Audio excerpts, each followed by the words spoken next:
this is our first of I think a series of 25. That's right, yeah. Yes. It's going to be a very long conversation with the candidates. Yeah. So you will get to know the candidates more so you can choose wisely.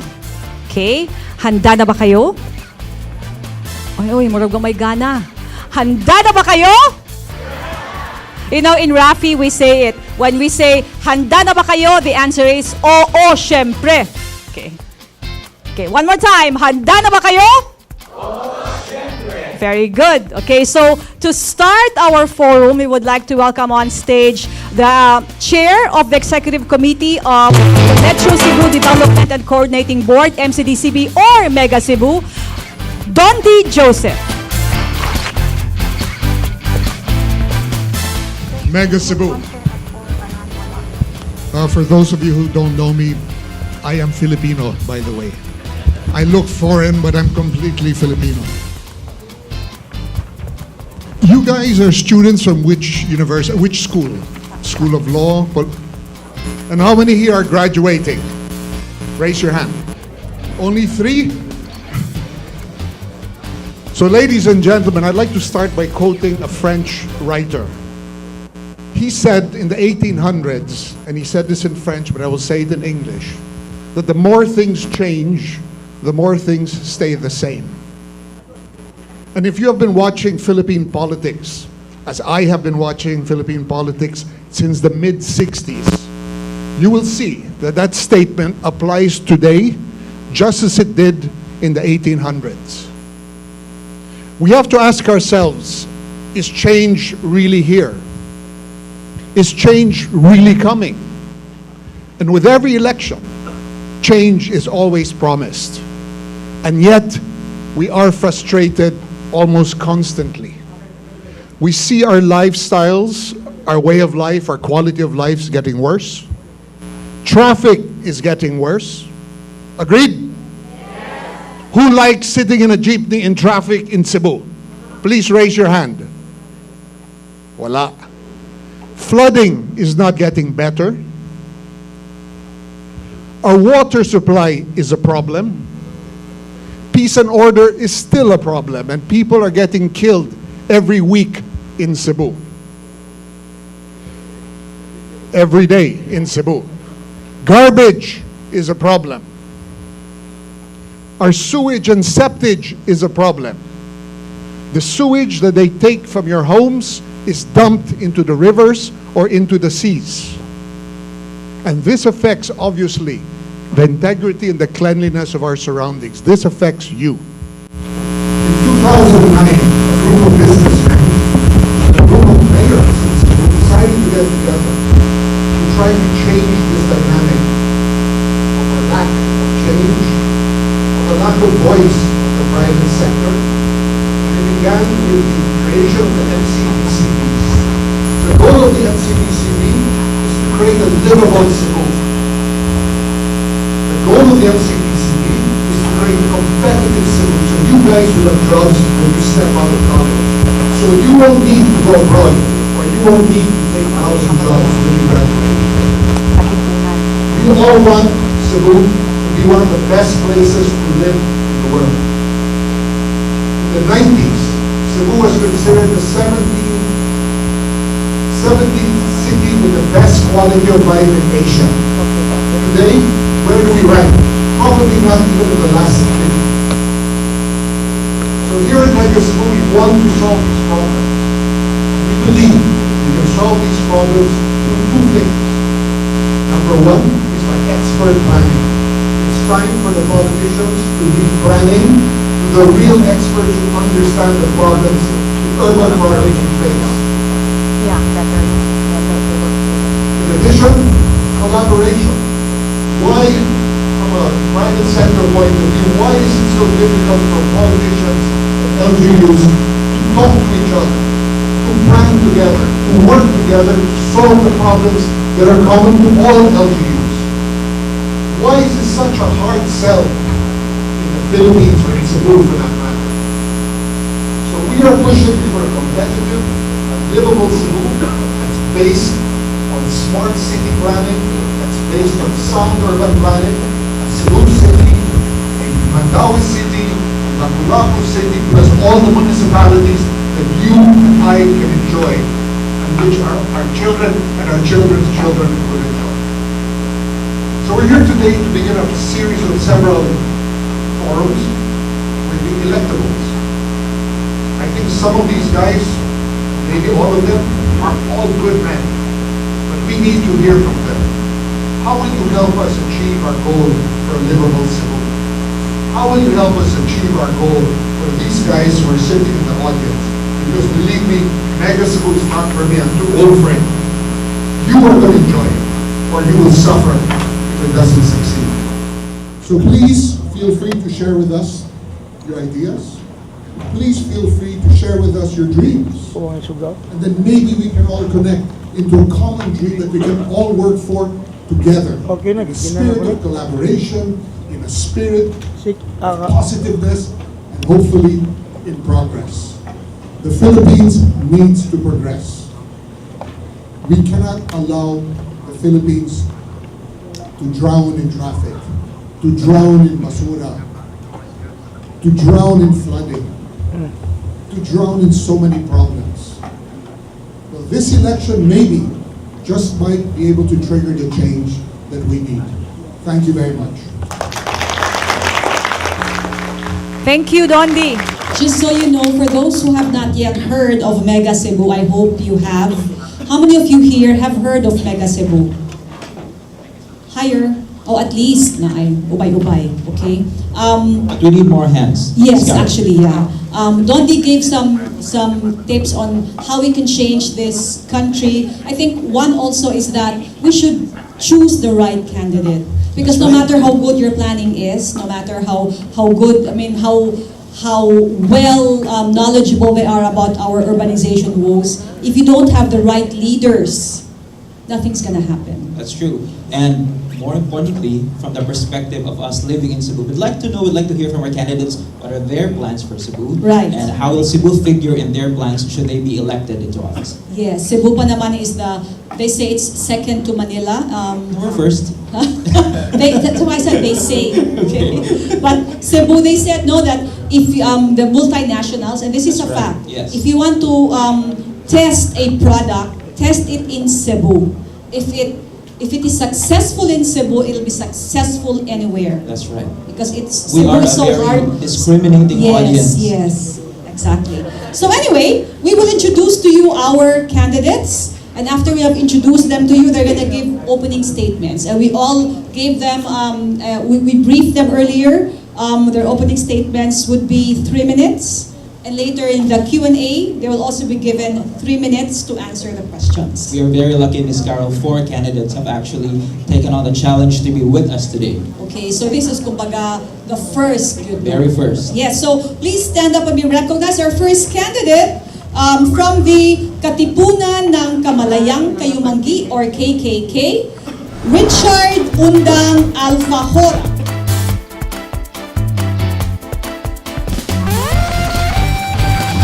We also have from KKK, Evangeline Abel. Okay, our third candidate from Ocho Derecho, Gary Cajolo Alejano. And another candidate from KKK, we have Mr. Conrado Generoso.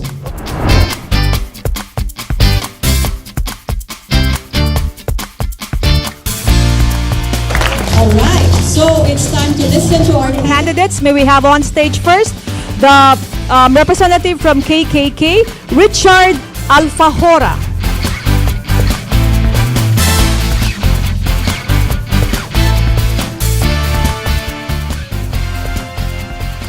Ngayong hapon, Subo. O diri sa Subo, ang ako ang nasudnong pinulungan Bisaya. So magbinisaya ko. Ako usa ka Cebuano, taga Barili. Barili Cebu. Unya malipay ko nga mo dalit kaninyo unsay mahimo nato kung mapili kita nga senador. Doon ako'y mga pipila kakauban diri sa media, si Brad Max Andrino, sa amuang camp, Cebu Association of Media Practitioner, si Engineer Dongog, ako pong adapted sa group na mo sa Katipunan. Mayong hapon. Now, sa ako ang kasinatian, asa telephone terapita? Wala. Anyway, ang ako ang kasinatian mo nagtuklod nako nga mudagan ko pagka senador. Una, ako ang kasinatian isip ko sa ka-farmer. Ako ang kasinatian isip leader sa mga mamumuo. Kasinatian ako isip usa ka broadcaster din ang mga tao adto mudala sa ilang problema. Ug ako kasinatian usab isip usa ka interfaith leader.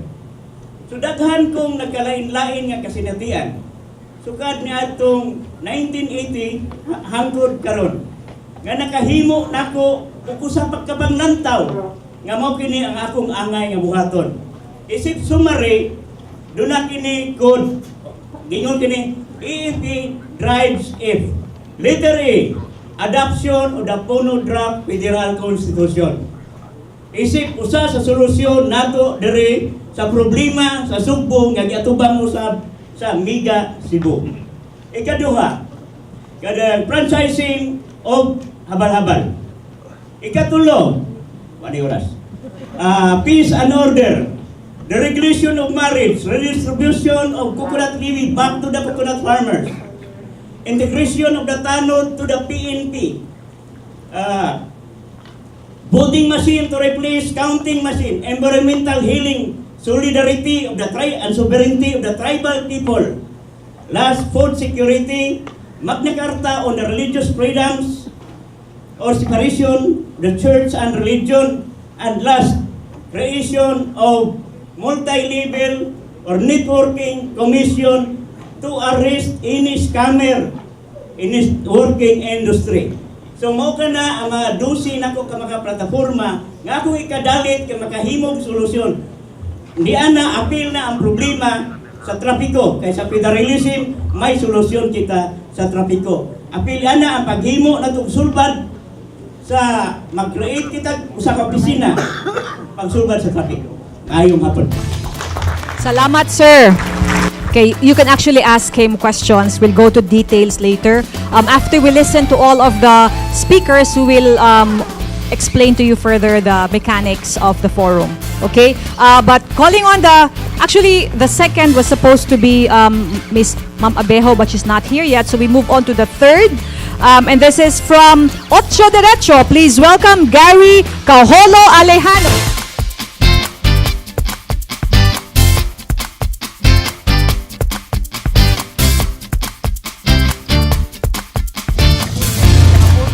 Salamat, mayong hapon sa inyo tanan. Kapit na.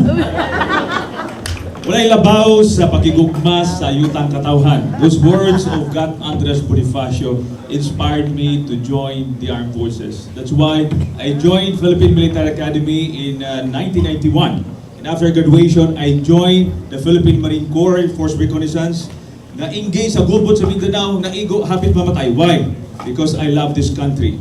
Kabahin ako sa Magdalo, gikontra ang corruption sa gobyerno. I sacrificed 7 years of my life, even my family, my career in the military, and even the opportunity to be awarded with the Medal of Valor. Why? Because I love this country. Naging bahagi ako ng Kongreso. In fact, I'm still a representative of Congress right now. Passed 32 laws. And tumulong ko tayo sa mga ordinaryong Pilipino sa mga programa, proyekto sa atong gobyerno. Dili nagnakaw sa pwesto, dili naghimog binuang. Why? Because I love this country. I want to protect my name. Karon, I'm running for the Senate under the Ocho Derecho banner. Because I cannot take that this present administration is compromising the sovereignty and territorial integrity of this country. Ang atong yutang katawhan. Nagisakripisyohan sa atong mga katigulangan ang ilang kabuhi, ang ilang dugo, karon hinay-hinay na gikuha sa China. Pati na tanan, tingali atong gobyerno murag made in China. No? So, karon tabangan ninyo ako, isulong nato sa Senado ang Department of Maritime and Oceanic Affairs kag upang balaod in order to protect our territories and our natural resources. And of course, we should defend and protect the rights of our fishermen sa West Philippine Sea. And dili maagawan o pagkaon o trabaho ang mga ordinaryong Pilipino sa atong kaugalingong nasod. No, right now, kinukumpit tayo. And, of course, ating bantayan ang mga kasunduan na pinapasok ng ating gobyerno in the country right now na para dili nato mahulog sa utang ang hawakan tayo sa leeg ng China. So that's the reason why we have to stand up and raise the issue to the public. Ang pagmamahal sa bayan ay hindi lamang puro salita, kundi sa gawa. And I've done that before. In the midst of combat, hindi ko iniwanan ang akong tropa. As a member of opposition, dili ko iniwan ang taong bayan. Bisad na ay threat, na ay pressure from the administration. Because I want to serve this country. Karon, ako si Gary Alejano, sundalo sa Pilipino, gadagang senador, tumataya para sa kinabukasan ng ating mga anak. Why? Because I love this country. Bye-bye. Thank you. Thank you. Thank you very much. Okay, our third candidate, we have also from KKK, Mr. Conrado Generoso. Sir. Mayong hapon, Cebu. My name is Conrado Ding Generoso. But on the ballot, you will find number 33, Generoso Gen Federalismo. And I will explain why. Over the last 3 years, I think this is my 12th or 13th trip to Cebu. For one reason and one reason only. To talk about federalism or federalismo. At yan po, ang sa habang panahon ay nais na rin ng Cebu. But before that, let me first tell you something about myself. About 39 years ago, on January 9, 1980 to be exact, I wrote a piece for our school newspaper in UE, The Dawn, which at the time was the biggest campus newspaper in the whole of Asia.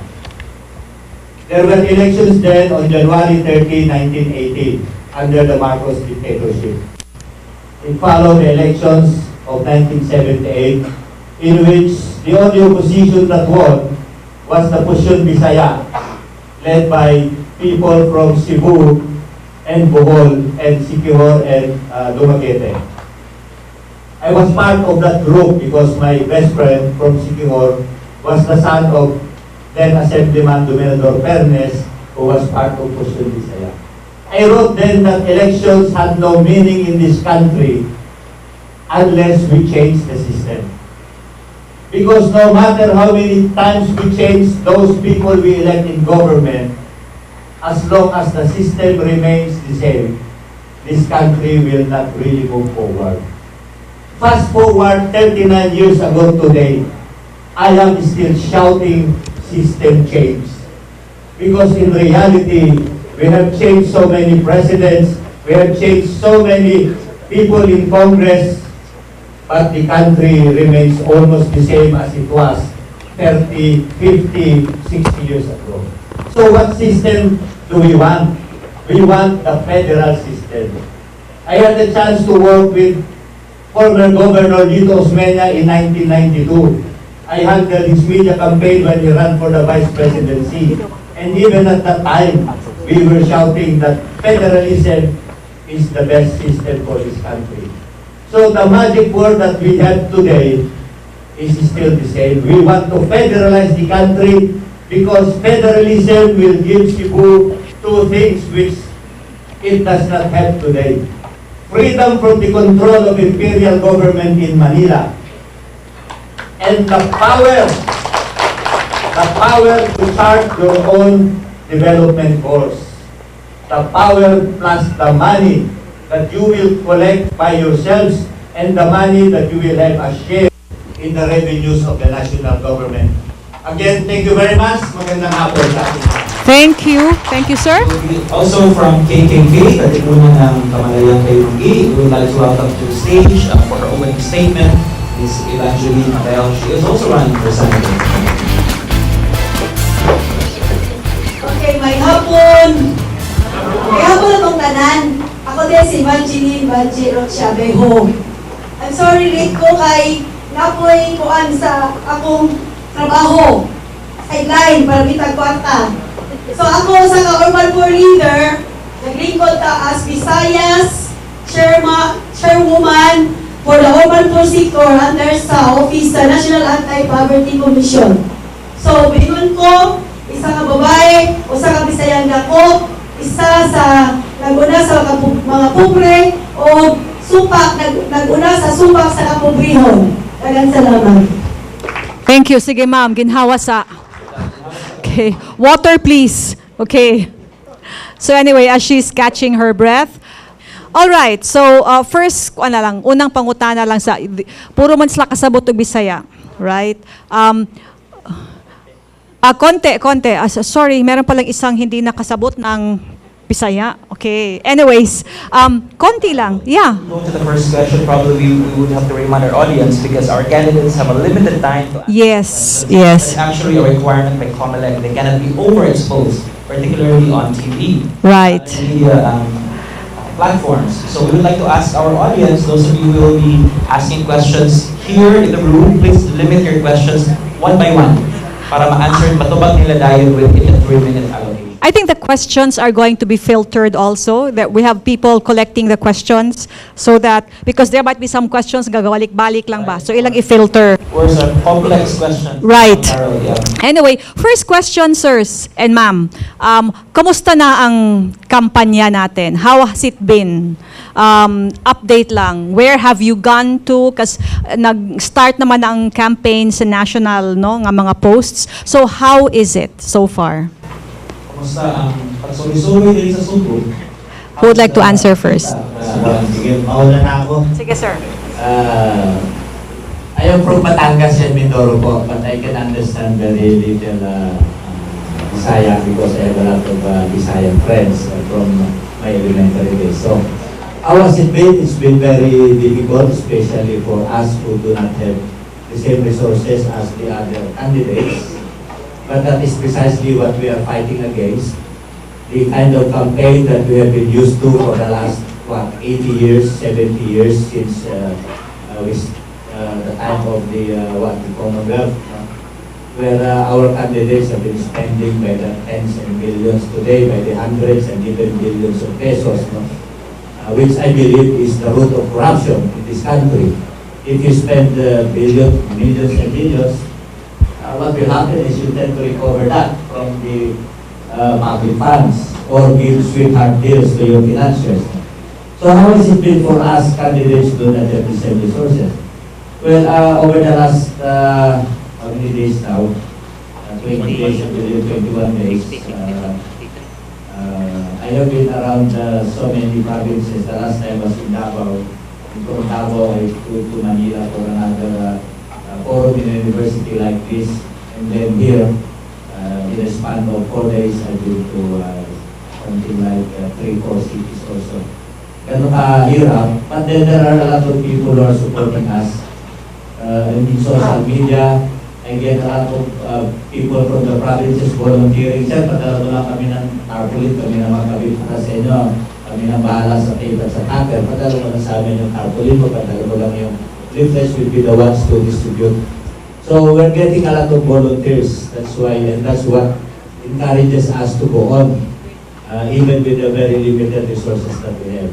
And for Cebu in particular, I just came from Argao yesterday.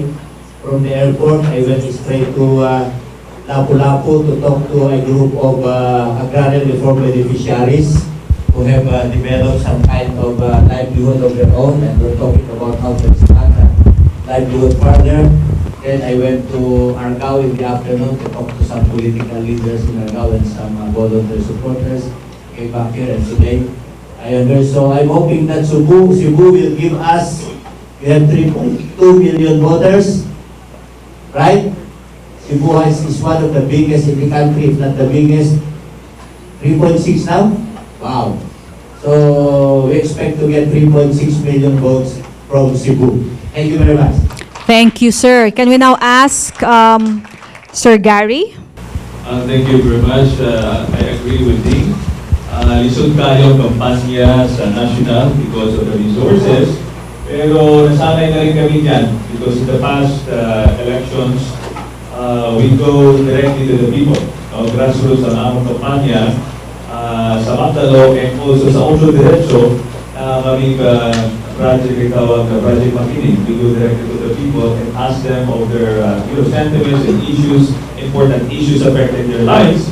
So also Diretso crafted a agenda that would address the needs of the people. So isa Diretso na Ocho Diretso, all over the country, kami volunteers na directly sa community nag-engage.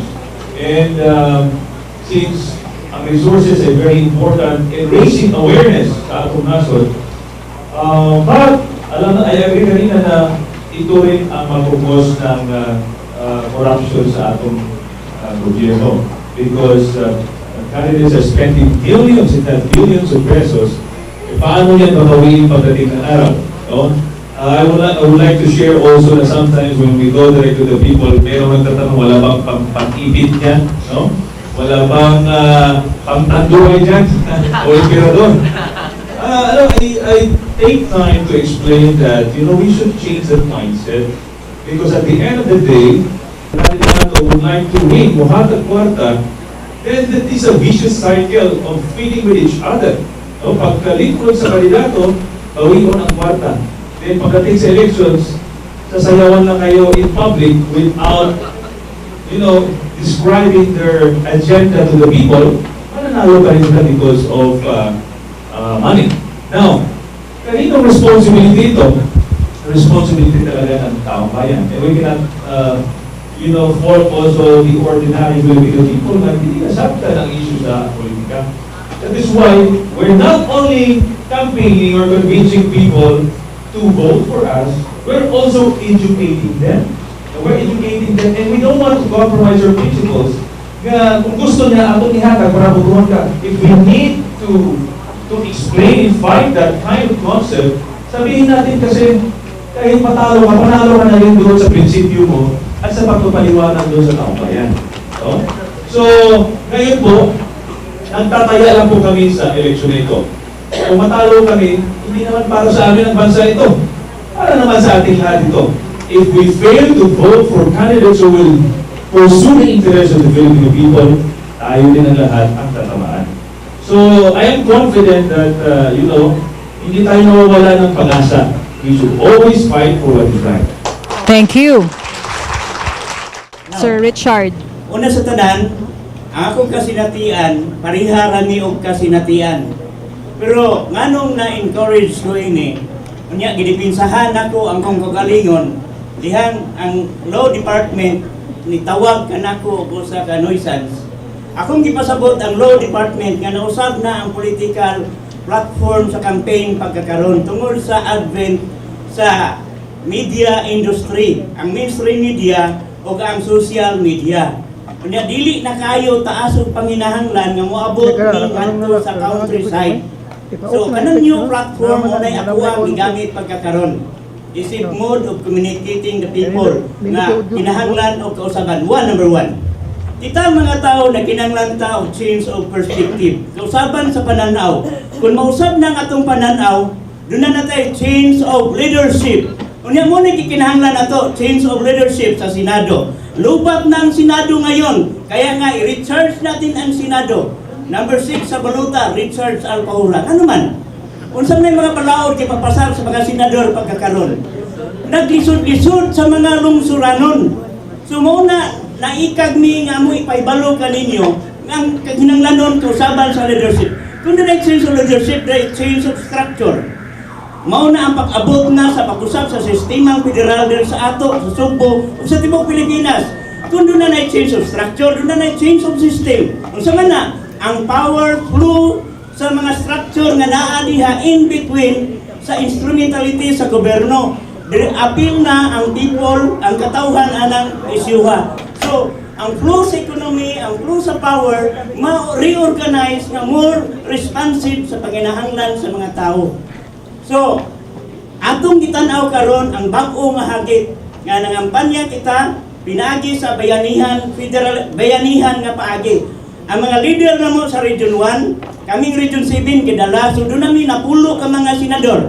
Nga dito silang region, nagdala po sila namo. Sila nga kami do Region 7 amo pong gidala. Sama anang maglaong tao balay kanang gitawag sa Tagalog og bayanihan, bayan, bayani. Ang root word usa ka kusog nagpaalsa aron mairog ang usa ka balay ngadto sa lahi nga dapit. Mao na ang pagpanan-aw namo nga mausab na ang unitary government nga pabug-at di natong mga Subuanon aron kita nga diri sa Sugbo mas mahimo nang hamugaway.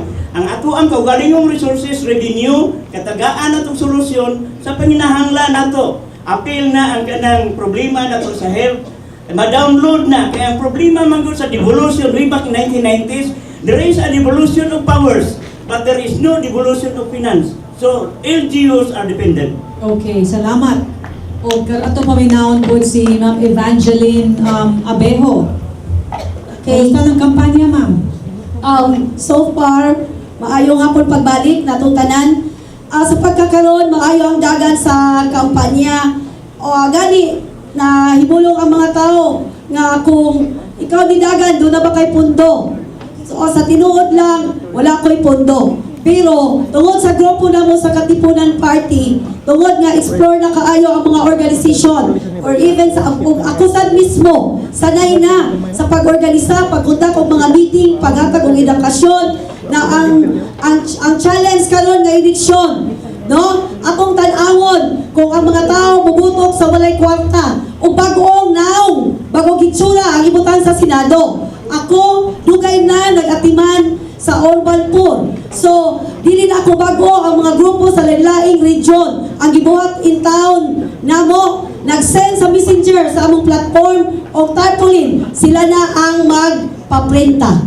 So, lister ang gasto, at least naana sa commitment sa atong pagpadaog kanako. Kay ang una na kong gitanaw nga kanong eleksyon na panahon nga ato nang tanawon ang pagbago sa pamaagi sa kampanya without money. Pwede di ay magkampanya nga walay kwarta. Kay atong mga Pilipino, atong mga kababayan nakasabot na kung kinsa ang pilion bagong naong nga adunay katakos nga molingkod sa Senado.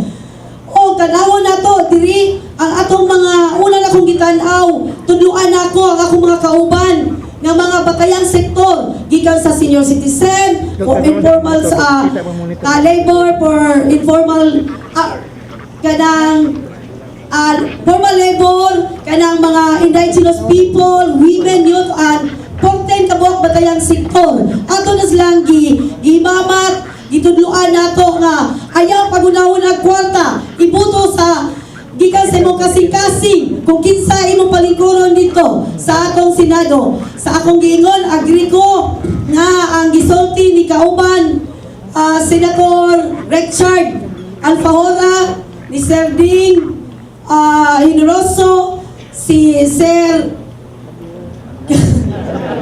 Gary, ako agree ko sa ilahan na atong sulayan na dili ta mo gastog dako. Base lang ta sa kabubuton. O ako maingon, no? Isang kababae kay sa Visayas, taga-Ermita ko. Pero dili mo magmahay na ako kay ngano, graduado ko sa Bachelor of Science in Chemical Engineering gikan sa USGR. So, ang ako bago sa Senado, bago ang babae, usa ka palaban sa katilingban, supak sa kalisod nga antod karon naghambing pa ang atong mga kaigsuon ang mga masa. Iyon lang po. Thank you. Sagot pa lang Ma'am Carol, no? Klaro kay si Mama Anad kayo pangampanya ba? Lagi. By the way, Miss Carol, Happy Women's Month to you Yes, and yes. Ma'am Evangeline. Yes. Okay. To all the women And here. all the women in the room. Yes. Now we will ask them each of them questions coming from their resume and sa ilaha pong mga katapor mga gisa adinhi. So atong sugdan with Sir Richard. Sir, it says here in your resume that you are a pastor, correct? Bible Baptist pastor ko. Yes. And so I'm kind of intrigued, sir, sa imuhang usa ka plataporma dinhi nga deregulation of marriage. What do you mean by that? The regulation of marriage, ang buto sa buta na ang state, dili na magsawsaw, no? Ang state interest i-waive na sa government ang state interest sa marriage. Ang punto na to, ana, kay dunay mga balaod nga napasar sa ang IPRA, o niya ang decree ni Marcos nga recognizing Muslim family laws, ang IPRA recognizing customary laws, o niya ang latest ang Estrada versus Escritor jurisprudence na nga nag-recognize sa marriage among Jehovah's Witness nga kato sila mga minyo na. O niya sa atong punto ha, sa lahi nga sitwasyon, makita na to nga ang tulo ka religious group gitagaan og pagpinig sa atuwa nga Supreme Court. Diningon siya ang Supreme Court kadunay binibuild neutrality. Tungod ana gitanaw sad nga katong mga gihimong annulment processes sa atuwa nga korte, diin walay representasyon sa Solicitor General, medyo dunay hikot nga gamay.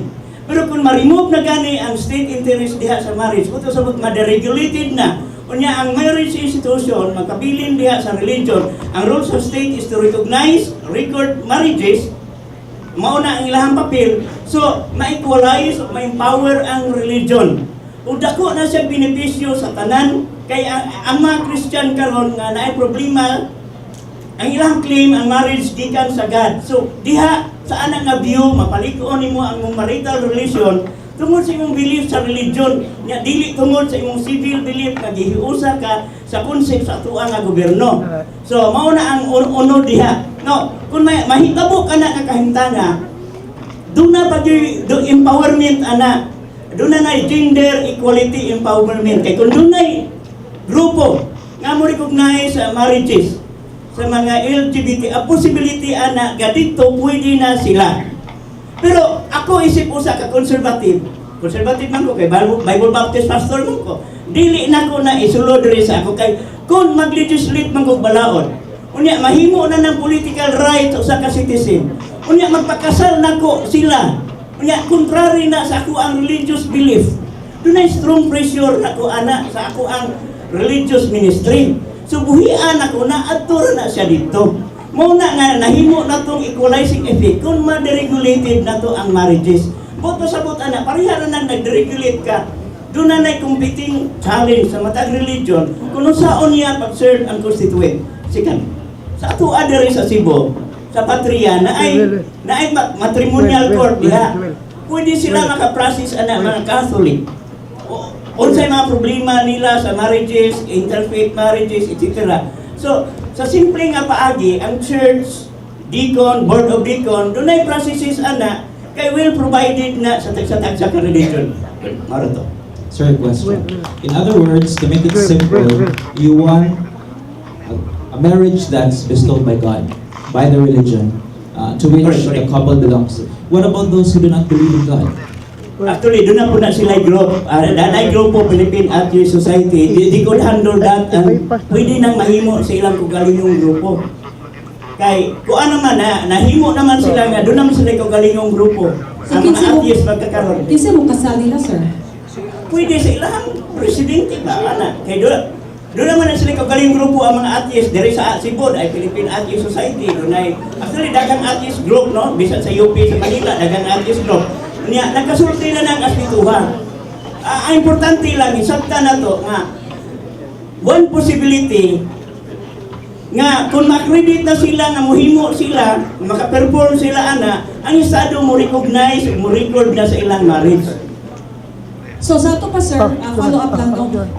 You mean to say nga, the government now, kung ang tao, example, gikasal sila sa simbahan, dili na mo pirma o kontrata pa, so magpa-annul sila, wala na court litigation, wala na, kanang sa church na lang. I-submit na lang na niya sa NSA.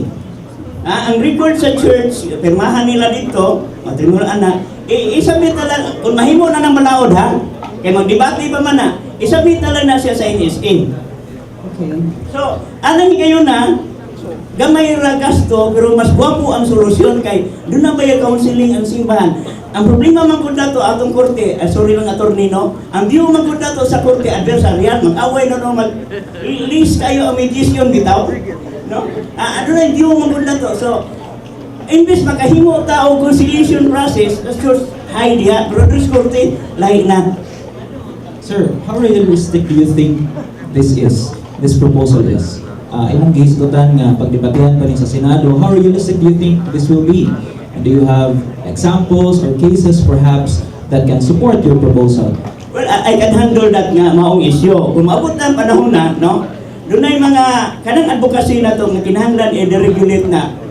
Kinahanglan nun yun na kayo, one, ang atong society, di man na nato no, mix, kanang mixed culture ba yata? Kanang multicultural ta. So, ang panghinanglan nun na kayo nga may tabo na niya, kanang concept man gud nato sa marriage pagkakaroon. Kung magtanaw ta history, unsa ni tabo ni King Henry sa England, kato si Anne Boleyn. So, taas na kayo na diskusyon, nganong nahitabo man to? So, kung tanaw na to na, example na ko na nga, doon ay pwede nga case nga, matanaw na to nga, ang role sa church, ang role sa religion, ang role sa state. Okay, thank you. You have a follow-up? Okay, no more. Next candidate. Do you have a question for the next candidate? Yeah, but I actually have a question for Mr. But we can have Let's later move on. on to the next. Okay, I actually have a question not only for the next candidate, but to everyone, if I may. Yes, for everybody. Okay. One of the issues today is the issue of honesty in governance, because of the controversial statement, right? Do you think what are your thoughts? Do you think honesty should still be an issue among those running for public office and those already in public office? Well, for me, it should be a requirement, and it should be demanded by the people. We understand that we are not perfect. Yes, we commit mistakes, but we should aim and we should strive for honesty in government. No? Kay kung dili ka masaligan sa usa ka gamay, paano ka pa makapagkatiwalaan sa malalaking bagay? No? If you are a liar, if you cannot directly answer the question about your wealth, how can you serve the people properly? No, for me, it's very important. Ano man? Because this is a public sphere. We are operating in a public sphere, and we should bring the best in us in the public sphere in order to influence other people about what is best in individual people. Karon kung imog dadon kaning values nga kabastusan, kasinungalingan, di ba? Dito sa public sphere, you are actually contaminating the public sphere, and you are influencing people to follow you, especially leaders of countries na sila yung ehemplo. Kung nagsabi ang leader, okay lang nga na dili honest, everybody will not be honest. And is that the kind of society we want? So the leaders are very important in influencing the Filipino people, especially the youth. Okay. Same question, sir. There is one thing that we learned from grade school. That is, honesty is the best policy. If it is the best policy, then every public official for that matter should abide by such policy as a personal policy, whether in dealings, in personal dealings with any member of society, with his family, or in business or whatever, and most especially in dealing with public concerns.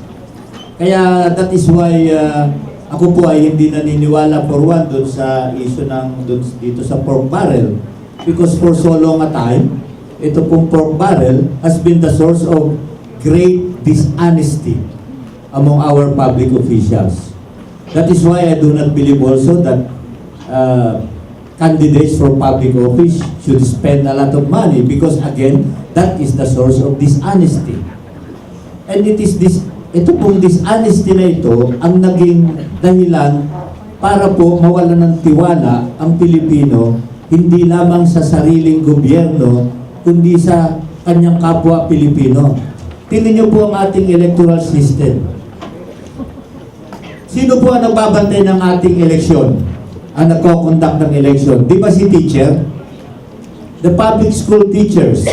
Yung public school teachers, pinagtitiwalaan po natin na nung in-enroll natin ang ating anak sa grade 1 hanggang grade 6, ngayong grade 12 na, ay tuturuan ng tamang arithmetic, that our public school teachers will teach our children how to count properly and honestly. Pero pagdating ng eleksyon, kinakailangan pong bantayan si teacher, Kinakailangan may bantay ang partido, may bantay ang kandidato, meron pang PPCRB, meron pang NAMPREP, meron pang media, meron pang foreign observer minsan. Nasaan ang tiwala natin sa ating guro? So yan po, nawalan tayo ng tiwala over the years. Today, honesty is rewarded. Pagka yung taxi driver nakapulot ng pera sa taxi, isinuli sa may-ari, it becomes headline news. Bakit kailangan headline news when it is supposed to be natural behavior? Dapat lahat ng tao ginagawa. So kung yun po ang magiging panuntunan natin sa sarili, that honesty, just go back to the basic. Honesty is the best policy. I don't think we will have problems in government. And that is why we should elect only candidates whom you, by your evaluation, are honest individuals. Thank you. Okay, thank you. We move on to Mama Beo. Okay. Okay, hello. Okay, honesty at transparency kay maayo yun na siya. Una, kita gani mga katauhan, di ba, nakadungog ta, daghan mga promises sa mga kandidato. Pero abot, ikaw man sa kadaugan, daog na sila. Asa na ang mga promises? Naboto, dishonesty na. So, kung tanawon nato, kita mga Kristiyanos o non-Kristiyanos, ang tanan, usala ka kinaiya sa tao, na bisan dili ka ma-public servant, dapat imo na lang gibit-bit daan ang imong pagkaanis. Kay kung ikaw ray nasayod sa imong pagkaanis, naabas sa Ginoo nagtanaw nimo. So mingon ko nga importante na siya balikon nato sa manglingkod sa atong panggamhanan. Pero kita mga botante, ala, iklaro na ninyo sa inyong kasing-kasing o mag-decide na mo kung kanang mga tawhana, kami appeal ko ana wa exempted. Kay dili perfect ang manggilingkod sa kagamhanan. Mulusot yun ng dishonesty o kanang dili transparency. So, ako, moingon, ang mga pasaad, gani, ako lang example, asa ang mga saad sa mga kandidato? Ang Visayas, tulura ka mo karon. Ang nidagan, pagka senador, dagan ni saan, nga tabangan ng Cebu, tabangan ng Visayas, maihap lang. So, unsa man na, bakakon. So, wala na kalainan. Istoryahi ta. So, magklaro ta. Kamo, inyong kamot, inyong oto, kung ang inyong kasing-kasing, magsulti sa tinood. Honesty and transparency, importante sa public servant. Okay? Salamat, ma'am. Nang ugat yun si ma'am. I have a question here for Congressman Gary. Napa di IC. Pastor. Mag-video kay na lang ta, honesty. You have 3 minutes, sir. Go ahead, please. Anyway, kanang sabi ni sa'yo si honesty, pagka matinod anon. Ang kontrary, ang iyahang nga kaatbang ana, bakakon. Ba? Anong kinanglanon man na? Kanang tanan nga naa sa gobyerno, covered na siya na ay balaod ana, dunay code of ethics. Klaro kayo dito na ay honesty. Para sa mga dili paminyo, mga ulitaw daga, usa sa ground nga pwedeng mabungkag ang inyong kaminyoon, kanang dishonesty sa babae o sa lalaki, mag-dishonest food ang lalaki, di ba? So sa laktod nga pagkasulti, kung ang pagbugko sa managtiayon, honesty di kanahanglan, so panag-uyab, honesty ang kinahanglan, para dunay forever. Ngano nga sa governance, wa may honesty. Maunay problema. So ang kinanglanon gyud nato, nagpili kitang mga tao og tinuod, mga honest, real og faithful. Faithful matinud-anon sa iyahang mga saad. Dunay paagi nga ma-translate ang iyahang gihimo. Pareha na mo. Kining ako ang mga platform, aware ko unsaon ako ni pag-translate into laws kung mahimo ta nga usa ka senador. So kinahanglan buhato na in fact ang akong mga supporter, giingnan ako sila. Kopyaha lang ninyo ng akong Facebook, i-download ninyo na streamer, himo mo dag poster, ayaw mo report na ko pila gasto, ayaw kong suginli, pila inyong nagasto, kay basig makorrupted ko, nga maingon mo, oy Richard, Alpahura, nakagasto na kong 2 million nimo, nakagasto na kong 5 million nimo, di ba, mo na'y pressure? So, kinahanglanon yung kaayo nga, kitang mga kandidato, honest nga tos mga tao. Muna ako mga supporters, gidiscourage na ko sila. Pagsulti, pila ilang nahatag, gasto mo. paghimo mong meeting diha, meeting mo, kung inyo akong panahon, mo anha ko. Pero kung dili ko niyo panahon, okay ra. Gasto lang mo diha. Sa atong advocacy, ang importante mo daog ta pagka senador. Unya ayaw ko ninyong padadig mga resibo para sa refund. Kaya di ko mo refund. Ayaw po ko, dili po ko mo submit anas kumili kay wa ta magsabot ana. Ha? Wa ta magsabot gasto lang mo diha inyo ra na kay nitoo mo sa advokasya nga ang federalismo dunay solusyon para sa mga lungsuranon. Okay, salamat, sir. Okay, kani siya pangutana alang kang Congressman Gary. Sir. Yes, okay, ma'am. this one. Will you support a law creating a commission to investigate the deaths attributed to the war on drugs? And will you support reparation for the victims? Yes, definitely. For the information of everybody, I was one of those who submitted information before the International Criminal Court. And part of the process of the International Criminal Court is to investigate the issue of crimes against humanity. At kasama po dyan ang reparation. No? But here in the country, I filed several resolutions for the investigation of the alleged extrajudicial killings in the country. Hindi na sinaga ng araw yun sa Kongreso dahil ayaw ho nilang magkaroon ng investigation that will put the administration in a uncomfortable situation. So in fact, government officials are saying there's no such thing as extrajudicial killings happening in the country. But I agree. After the, if the administration will be over and replaced with a non-aligned administration with the Duterte, there should be a commission that would study that. No? Kasi alam niyo po, in Thailand, nagkaroon na rin sila ng war on drugs there. And after Thaksin Shinawatra was removed from office, they conducted the investigation and half of those killed have nothing to do with illegal drugs. Kasi sa atong listahan sa narcolist, daghan diya gibutang lang sa mga kontra nila sa politiko. Mao na I oppose releasing the narcolist before the public without validation because pwede na political attack o persecution. Kay sa atong right now, pag ilabas ang pangalan mo, if you're killed, it's okay. Murag tanggap na sa taong bayan na pwede kang mamatay because you're in the list. But yung list na yan is actually a blackmail tool for the administration for you to toe the line. So I agree. We should set up a commission to investigate extrajudicial killings under the war on drugs. Okay, this is a question for all. And para mabilis, you just have to answer yes or no because it's just answerable by yes or no. No explanation, just so that we know your stand. What is your stand on same-sex marriage? In favor or not in favor? I'm not in favor. Not in favor. Ikaw, pastor, Subject to the regulation of marriage ang ako nga concept ana. subject to the regulation regulation. of marriage. So it depends. Okay, see. If the state recognizes different kinds of marriages according to the religious beliefs, then it should likewise recognize marriages by same sex. That is non-discrimination, that is equality. Ma'am Abejo. Of course, ako, kay gikan ko sa mga community, undecided ko, depende sa sitwasyon. What does your faith tell you, ma'am?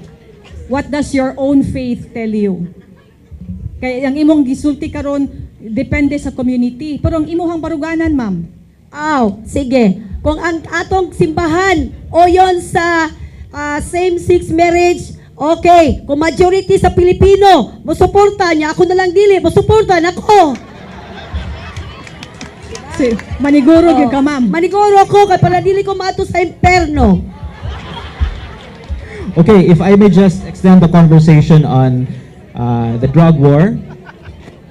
Sir, Congressman, you said you are against the release of the names of politicians allegedly involved in the drug trade, but there seems to be an impending release of the list. How do you think we can stop this, or from among you who are opposing the release of the list, can this be stopped in any way? Well, ganito lang po nangyayari sa ating gobyerno right now. Ano? Marami ng mga bagay na pinali at parang wala ng imposible sa administrasyon sa ngayon. Sinusubukan yung ating pasensya at ang ating pag-iintindi. If we will not stand up and speak up, at kung kukuti lang, that means that is a signal to the administration na agree ka mo. No? Because the purpose of the war on drugs is to sow fear and control you. Pag hadlok na mo, dili mo musulti, then therefore that's a go signal for the administration. So for us, even if we are kumbaga, a lone voice in the wilderness, if we believe that it's wrong, we will always stand up. No? Sinabi natin na may proseso, kaya nga tayo merong konstitusyon, may proseso. Pag tayong lahat ay hindi na naniniwala sa justice system ng ating bansa, hindi na tayo dumadaan sa due process of law, kanino pa tayo maniniwala? Wala na talagang safe. Wala nang safe kahit sino, even if you're not involved in illegal drugs. No? So, for me, this is already in violation of presumption of innocence. Kasi nga, wala pa naman napatunayan. No? And for me, I will agree to the release of the names pagkasuhan mo. Pagkasuhan mo, in the process, you're already announcing the names of those involved. Importante lagi kasuhan mo. Pero katong mga dili gikasuhan, what's the basis nga imo gi-release diya? And before it was proven, nga katong na-release ang pangalan, dili tinuod. Kung namatay na pala yung binaril, thank you na lang ba yun? No? So, ang sa atin dito, sustainability, di ba? And predictability of our laws. Kasi kung hindi natin mapagkatiwalaan ang ating law enforcement agencies in our government, then therefore, wala na talagang safe sa ating bansa. Thanks, Congressman. Very quickly, yes, the others. May we ask you, are you in favor or not in favor of the release? Let me put it this way, no? We have first to recognize that we have a serious drug problem. Do we? Yes. That it is a clear and present danger, right? And that the government, the law enforcement agencies, the judiciary, these are all infected by the drug trade, right? That is why we have to find really some serious ways to deal with the problem without necessarily shortcutting the system. Because we also know that our system of justice in this country hardly works. It takes 30 years to convict one person dun pa lang sa lower court. So kinakailangan po dito sa pag-deal sa drug problem is a comprehensive approach. You cannot just deal with it at the police level. You have to deal with it at the judicial level. You have, in fact, sa police pa lang, nahihirapan na tayo because we do not know who among the members of the police force are part of the drug syndicates. It's very difficult. So what is my proposal on this? My proposal is first, let us look at the PDEA law again because the PDEA law is very weak. The PDEA does not have its own investigators, its own law enforcement group. It only borrows personnel from the AFP or from the military. Am I correct, Congressman? Well, but it's very limited. It borrows from the NBI. Probably what we need is really establish an elite force to deal only with the drug issue, and this elite force should be composed of really honest and dedicated men that we can still find. No? Tanggalin sila kasi kung nandun ka pa rin in the same police organization na infected na by the drug trade, mahihirapan ka talagang sugpuin itong drug problem natin. So kailangan mo ng an elite force. Number two, we have to establish courts that will deal only with drug-related cases na mabilis ang disposal ng kaso. Kasi pag-aabutin ka ng 30 taon sa disposal ng kaso, baliwala, nakakulong na nga. Ang dami nga nakakulong, involved pa, nasa Muntinlupa na, nakakapag-manufacture pa, nakakapagbenta pa ng droga sa labas. Paano kung ganun? Kung hindi natin ayusin pati yung judicial system natin at bibilisan yung proseso, then we will always have problems with people who want to short-circuit the law to have a justice in the streets. That, we all agree, hindi dapat mangyari. That's why ang kailangan dito is talagang comprehensibong approach, and we need some international aspect also of this because we all know that the drug trade is international in character. So kailangan dito meron ka ring approach sa international community. Salamat, sir. Ma'am Evangeline, very quickly, are you in favor or not in favor of releasing the names? Okay. So, ayo sa kalimot ha, Van Giabeo, number 1 sa baluta. Okay. So, ako, ordinaryo ko, dili ko politician. So, mo lang, didagan ta. Una lang. Moingon ko, I respect sa arispituhan ako ang ilang mga desisyon. Pero ako gikan sa community. Why dili patas? Nganong dili man i-release ng mga tawana? Samantalang ang mga tao nga mga naa sa ubos na sa mga kabarangayan, gipanglista sa mga polis. Unya dili na sila managan. So kanang managan ato lang may bawaan nga dapat makita na itong mga naong, makita itong mga ngalan para dili na nalaiboto pag-usab. Kay wala sila mag-honest o transparency sila pagka-public servant. That's all. Salamat, ma'am. Suko Sir? ka, ma'am. Okay, I have a question for those proposing, mutubag pa dahil si Sir Richard. Una, granting nga validated na. Unya, giandam para sa prosecution, pwede na nang mahatagan o release. Ngano man, ang katawhan, ang gobyerno utangan og kanang information, no? Ang gobyerno utangan og truth. So ang gobyerno kinahanglan mosulti unsay mga information nga iyang nadawat kung kinsa ang nanagan nga nalambigit sa droga. Ngano man, ang ugma sa mga kabataan kinsa bay walay matag barangay na ay droga. Mao bitaw nga ako ang view sa pagsulbad sa droga, household solution, ana magsukad sa tagsa-tagsa ka panimalay nga village problem kung dili ta makadawat og klaro nga information. Ako factual ha. Doon ako'y kapitan gi-confront. Niko kap, unsa man na kap? Kanang nagmotor-motor diha nibaw-an ako. Nagdala man ko ng droga. Kuha man gud ug mosumbong ko sa pulis man sang amahan ana unsaon man ako pagprotehir ana unsaon man ako na asa man ko mosumbong. So dunay dako kayong problema ang drug problem sa Pilipinas. Dako yung kayong problema nga kinahanglan og dako po kayong solusyon. So nga dili lang release gani ang problema kundi kinatibukan holistic solusyon. Nya kinahanglan nagkooperasyon sa community. So ma-release ba sa dili? Ang importante kitang mga tao kamautang mo pili kay kailata sa ato komunidad kinsa ang dunay koneksyon sa droga. Pero ako mo favor ko nga may release na. At least makita na to unsa unya kitang mga tao makabalidate man ta kinsa ana ang tinuod. Di ba? Ngano man naara sa atong komunidad. Mao ra to mayng hapon. Salamat.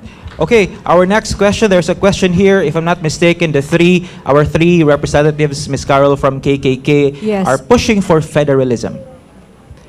The question here is this really the solution to our problems, or should we not just focus and strengthen local government units? Okay. Is this a solution? No, it is not a solution. What we are saying is that federalism will provide us the tool, the instrument with which we can formulate the right and better solutions for the problems that we face. What is the major problem that we face with government? The unitary character. The government that we have today is still the same government that Miguel Lopez de Legazpi established in Intramuros in 1569, where you have a governor general and then the provinces, towns, and cities. We just changed the name of the Governor General to President and still have the same fragmented, highly controlled structure in Manila. Bakit ganun ang sistemang itinayo ng Spain at sinunod ng Amerika when they colonized us? It is a means of colonialization and control. They did not want us to federalize, to have a federal system because that would loosen control of the central government. Now, before the Spaniards came and before the Americans came, in 1257, in fact, as early as 900 AD, our country was already moving towards federal system. On Panay Island, we had what we call the Kedatuan Itmadjaas, or the Confederacy of Madjaas, established by the Bornean Datus that came from Borneo, sailed to Panay Island and established a system of government. It was a federal system of government. That system of government survived for 312 years until Miguel Lopez de Legazpi came in 1569 and made Panay Island part of the colony of Spain and subjected it to the same central government in Manila. What is the problem with that? Dito sa Cebu, na-approve na ba dito yung mga proyekto na gusto nyo halimbawa with a railway system in Cebu? Nakakailangan ng approval ng NEDA sa Manila?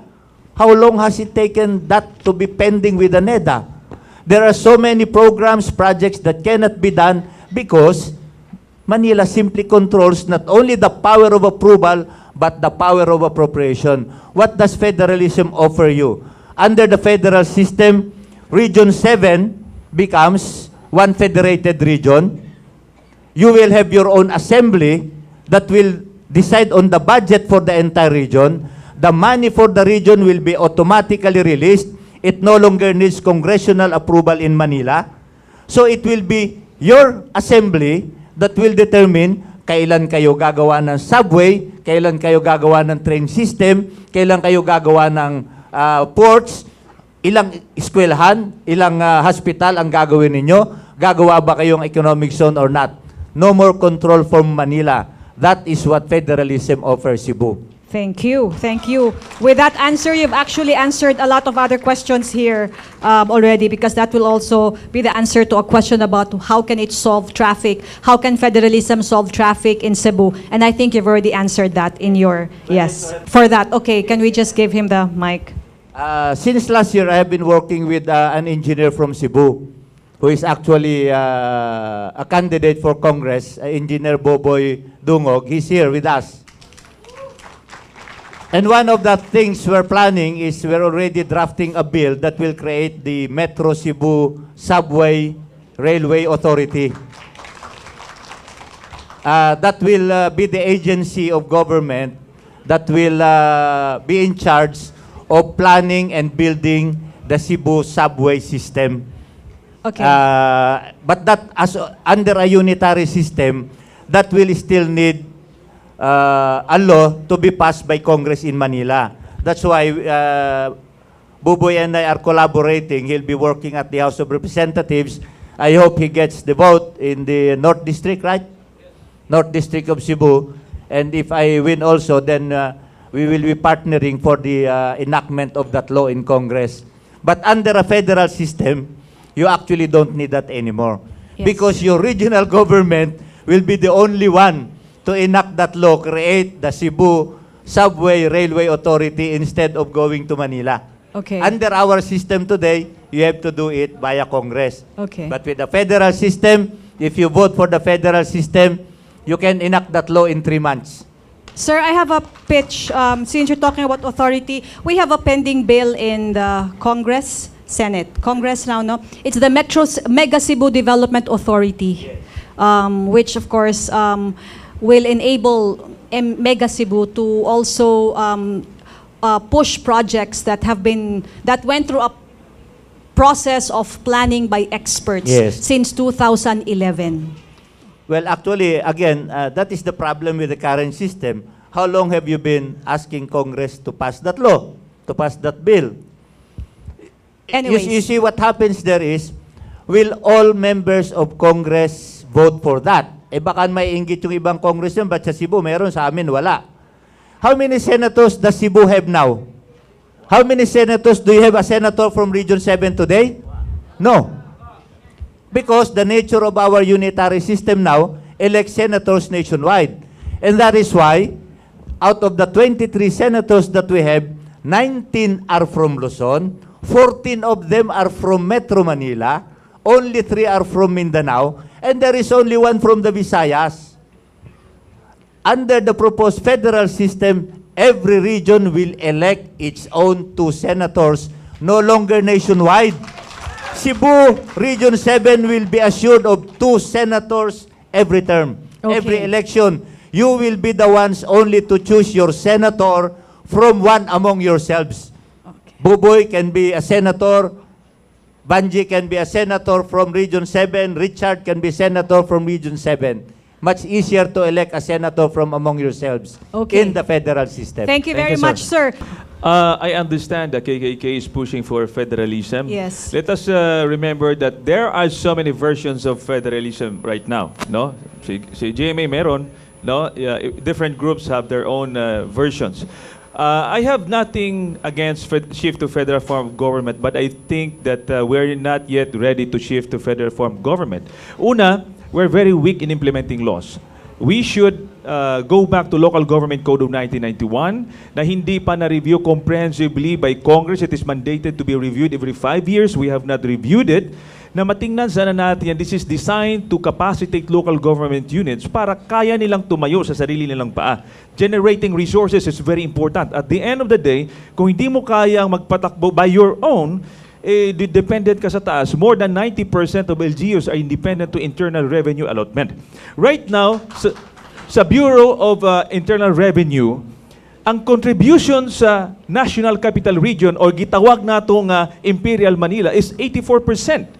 So that means dako kayong contribution sa NCR and yet they get only 6% in return. Ang Davao Region, example lang, ang Davao Region, ingon sila, gihatag dako dito sa national, gibalik gamay. I think that's not true.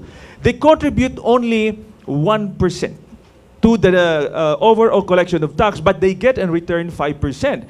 Kung mahiwalay siya, they will generate their own resources and use their own resources, may kulang siya na 4%. So, it's up to them how to generate that. Most likely, ipasa nila sa taong bayan through taxes. And secondly, hindi balance ang wealth sa atong nasod. No? There are rich regions, there are poor regions. Pag nag-shift tayo, ang mayaman lalong yayaman, yung mahirap lalong hihirap, no? And also, I'm worried about yung unity kasi this is an experiment really, no? The Bangsamoro experiment yan, yung shift to federal form of government is an experiment. How about if later on ma-realize natin that this is not successful and we want to go back to unitary form of government? I'm afraid na hindi natin mababalik yan, no? I'm assigned in Mindanao almost all my life sa aking assignment as a member of the Philippine Marines. Marami pa nagsasabi doon na hindi sila Pilipino. They don't want to be identified with the Philippines. And if you federalize them, hindi mo na sila mababalik sa dating unitary. And also, I'm afraid with the transition. I cannot trust this administration sa transition. No? We will be giving President Duterte dictatorial powers legally. No, legally. Depende ngayon sa version. There are different versions here. So, pag na-ratify yan through plebiscite, then he will have powers, no? And also, the economic provisions there na i-open natin ang ating businesses and resources to foreign, dangerous po yan, naghihintay ang China sa atin, and they can, buy everything from the country. So, yun lang yung mga worries ko sa shift to federal form of government. Okay, thank you very much. Thank you, You want to react? You want to react? Just 30 seconds to clarify. This is the only draft constitution that we are pushing. We are against the GMA draft. In fact, I was the first to attack that draft on the day that it was submitted sa plenaryo sa Kongreso. What draft is this, sir? Okay? This is the Puno draft. This is the one drafted by the consultative committee chaired by former Chief Justice Renato Puno. Now, this is available online. You can read this. All the fears that Congressman Alejano expressed earlier are addressed line by line in this charter. If you will permit me to explain every line later, including the revenues, I can explain them later on line by line. Now, Later. as to the transition, the provision here is that within 6 months from ratification, we will elect a transition president. Duterte will step down. And he will no longer preside over the transition. The transition will be presided over by a transition president and a transition commission composed of experts, not a single politician will sit in the transition commission. Only experts in economics, public finance, public administration, governance, and change management. Okay, they will thank be you. the ones to handle the transition. Thank you very much. Are we ready with the video? Not yet ready? Before we there's another question I'd like to ask everybody, okay? Just so that while waiting for the time there, everyone will answer here. This is a Miss Universe question, okay? Yes. Are you in favor of legalizing the use of marijuana in this country? Sir Richard? It just says legalizing marijuana, so you can qualify your answer. You're not in favor. Sa radio broadcast nako ako na nang gisgutan gani kang katrio na nga tubag ana unya iya halang tong gilipay ang iya mga hurado. Pero ang fact man god kita mga Pilipino nahibalog gyud ta nga dili pwede na dire. Samtang duna na siya mga properties nga makaayo sa lawas. Pero nakinahanglan pa ta og scientific nga paagi nga ma-remove ang mga additive nga mga substance diha aron dili na siya magawi for drug use. Okay, si Sir Gary, Congressman Gary. I am not in favor kasi alam niyo po, doon sa record ng Dangerous Drugs Board, out of, the 100%, 70% of the drug users are cannabis users, no? Pero kahit yan, pinapatay, no? So for me, kung hindi mahigpit ang ating batas, kasi kasama doon sa proposal is the establishment of plantation. Pag hindi mahigpit yan, tatagos yan doon at magamit sa recreational, no? Yes. Purposes, maraming papatay na Pilipino. Okay. For me, parang napakalungkot na nabibiktima ang mga ordinaryong mga sa maliit lamang na paggagamit, tapos mag-establish ka pa ng plantation na lalong magiging biktima ang mga Pilipino. So Okay. hindi ko ma-reconcile ho yan. So no. Okay. Sir Richard, Yeah. no. Sir Gary, no. Sir, are you in favor of legalizing marijuana? For medical use, yes. I had been editor of the only Philippine medical magazine that had won an international award, Medical Observer.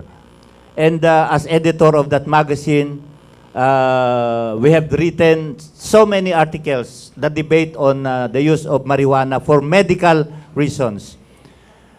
Medicine allows the use of morphine, allows the use of opium, especially for cancer patients. These are more dangerous than marijuana. Right? Cigarettes, any doctor will tell us, ask a cardiologist, cigarette is more dangerous than marijuana. It is more addictive than marijuana. It destroys, it causes cancer. Marijuana does not. Okay? That is medically proven. Now, if we legalize marijuana for medical use, then we can regulate it. Then we can control recreational use. Okay. Because you can contain where you plant it, you will need prescription to be able to use it, and any use other than that will be deemed illegal. Okay. So, marijuana is particularly prescribed for cancer, terminal cancer patients, stage 4. And it is basically for humanitarian reasons because there is no drug in the world today that can ease the pain of cancer patients. But marijuana does. That is medically proven. Okay. There are volumes of studies in the United States, in Japan, in Europe that support the use of medical marijuana. Thank you very much. you, sir. Ma'am Abejo, are you in favor? Okay. Again, nabiyo number 1 sa baluta. Bisaya. Okay. Ako, ngayon ko, gikan lagi sa komunidad, na-obserbahan na ako na na-experience sa ang mga sitwasyon sa atong mga kabataan. Ako, maingon, undecided na pod ko. Ngano, pa man ko masenador. Usa nga rason, ang atong gitanaw, kinahanglan doon natay klaro nga ebidensya sa gikan sa mga grupo sa doktor nga kana siya pwede gina nga mahimong medicine. Ikaduha, akong ginatanaw, gatagaagi gayon ang mga kabataan, nga mga Pilipino, nga mag-decide kung kanibang marijuana, ang ayan ba nga mahimong medicine, kay sila ang mutubo, o sila na unyang mananom. Okay, Diba? thank you very much, ma'am. Salamat. So we'll proceed to the live question from our audience. First, we'd like to call on a USC law student, Peter Kim Kamba. Your question, please. Good afternoon, sirs and ma'am. This question is addressed to everybody. So, as trending today, what is your stand re-entry of Chinese workers here in the Philippines in lieu of our Filipino workers? Who would like to start? Congressman Gary? Yes, actually it's very unfortunate sa ating kasi anything that is illegal we should not allow, no? Natural lang naman may pupunta sa atin ng mga foreigners, no? Whether working or visiting. Pero yung mga illegal hindi dapat natin pinapayagan 'yon. Ngayon sinasabi ng presidente na wag natin silang i-deport because yung ating mga trabahante din sa China could suffer the same fate. Pero mali naman kasi information binibigay ng presidente. In mainland China, around 12 to 15,000 lamang ang trabahante doon. No, ang marami sa Hong Kong na merong parang semi-autonomy ang bansang yan, doon ang mas marami but only around 150,000. Ngayon, we don't allow illegal processes, no, sa ating mga OFWs kasi malagay din sila sa alanganin. No? Kung yun din ang sinasabi ng Pangulo na pagka diniport natin yung mga Chinese, magalit yung China, no? Pag nagsalita tayo, wag dapat nating murahin din ang United States kasi may milyon-milyong Pilipino doon sa US, di ba? So, anything that would offend China, ayaw nating magsalita, ayaw nating gumawa ng aksyon. Because of that, we are opening our country to China in all aspects, in telecoms, in railways, in rehabilitation, lahat ng open, including tourists coming from China and workers coming from China. If we will be dependent to China, we will be controlled by them. No, they did that to South Korea nung nag-establish ng Terminal High Altitude Area Defense Missile System dahil sa threat of North Korea. Pinutol ngayon ang sources ng turista, lumuhod ngayon ang tourism industry ng South Korea. It will happen to us if we will rely to volume of Chinese national coming to our country. And also yung ating mga Pilipino, marami ang walang trabaho. So, ibigay natin sila, ihatag natin sa mga Pilipino na walay trabaho, no? This should be priority. Okay, can we Thank ask you very the rest? much. Sir Richard? Una, nisulod na sila dire bilang estudyante o tourist. Nakabantay ko sa newspaper sa una, bisan gani karon, naay daghan kayo nag-apply tag 200 kada semana, mga 500 ka mga Chinese alien nag-apply og working visa. So mauna diha ang game changer. Wa ta kay balo nila kung politburo ba na. Gani kay balo sad ko kay nakamit man kog mga Chinese student diri sa USA, nagtuon diri sa San Carlos o diri dunay mga nag-exchange bitaw. So nagstoryahan na mi diha sa Jollibee. So, pero sila, ang ilang information, murag pugngan kanunay kung mangutan ako. So, unsa may polisiya nga buhaton anak nato? Una, doon na patay taas kayong problema sa unemployment. Doon na tayo taas nga problema sa underemployment. Ang ato ang Philippine government, wala pa ka-respond sa tinud-anay yung problema sa urban center sa pagtrabaho, apil na ang rural areas. Unya karon ni-compete na siya sa mga Filipino workers na to. Doon ay mga areas of kanang work nga pwedeng ikahatag na to nila. Pananglit kanang mag-translator sila, sulod sa ilang kaugali. Ako, doon ako pag-umangkon. Kanang insik man. Kanang fluent man siya og amoy og kanang Mandarin. So, nag-translator siya, pero pila raman ana. So, doon ay pipila nga pwede na to silang mahimong legal. Pero dili kinahanglan nga i-surrender na to ang kakinanglanon og trabaho natong mga Pilipino. Nga naman, ang ato ang gobyerno gi-create na to na siya aron mo serve sa mga Pilipino primarily og ang pakigrelasyon na to sa any foreign countries secondary ra na. Okay, thank you very much. Sir Generoso? First, it is of record that not only are there Chinese workers in the Philippines, legal or illegal, but there are also of other nationalities, Koreans, Indians, etc. There are so many of them. So the first policy of government should be equal to all. No discrimination as to nationality. Why? Because we have millions of Filipino workers overseas in different nations. There may be only 12,000 in China, but how many hundreds of thousands? We have almost 3 million in the Middle East alone. We have 4 million in the United States, including permanent immigrants and mga Filipinos who have opted to become citizens. There are actually 7 million in the US now. No? Everywhere around the world, we have the biggest number of illegal workers of any nationality in the whole world. TNT. We recognize that. Whatever policy we adopt towards Chinese workers, Korean workers, or students, or whatever it is that they're doing in the country, meron po yung diplomatic repercussions. So, these things are better resolved first with caution as to how we will deal with them in accordance with our international relations with all, not just China or with the United States. Our problem with foreign policy in this country is that for almost 100 years, our policy has always been pro-United States, anti-anybody na kaaway ng United States. That is a reality. Now, there has been a shift. Why? Because first, this is the Asian Millennium. 2001, the entire world announced that this is the beginning not only of the Asian century, but the Asian Millennium. The world, the power of the world is shifting from the West to the East. That is geopolitics. This is the rise again of the Eastern civilization compared to the Western civilization. Now, why are we afraid of China?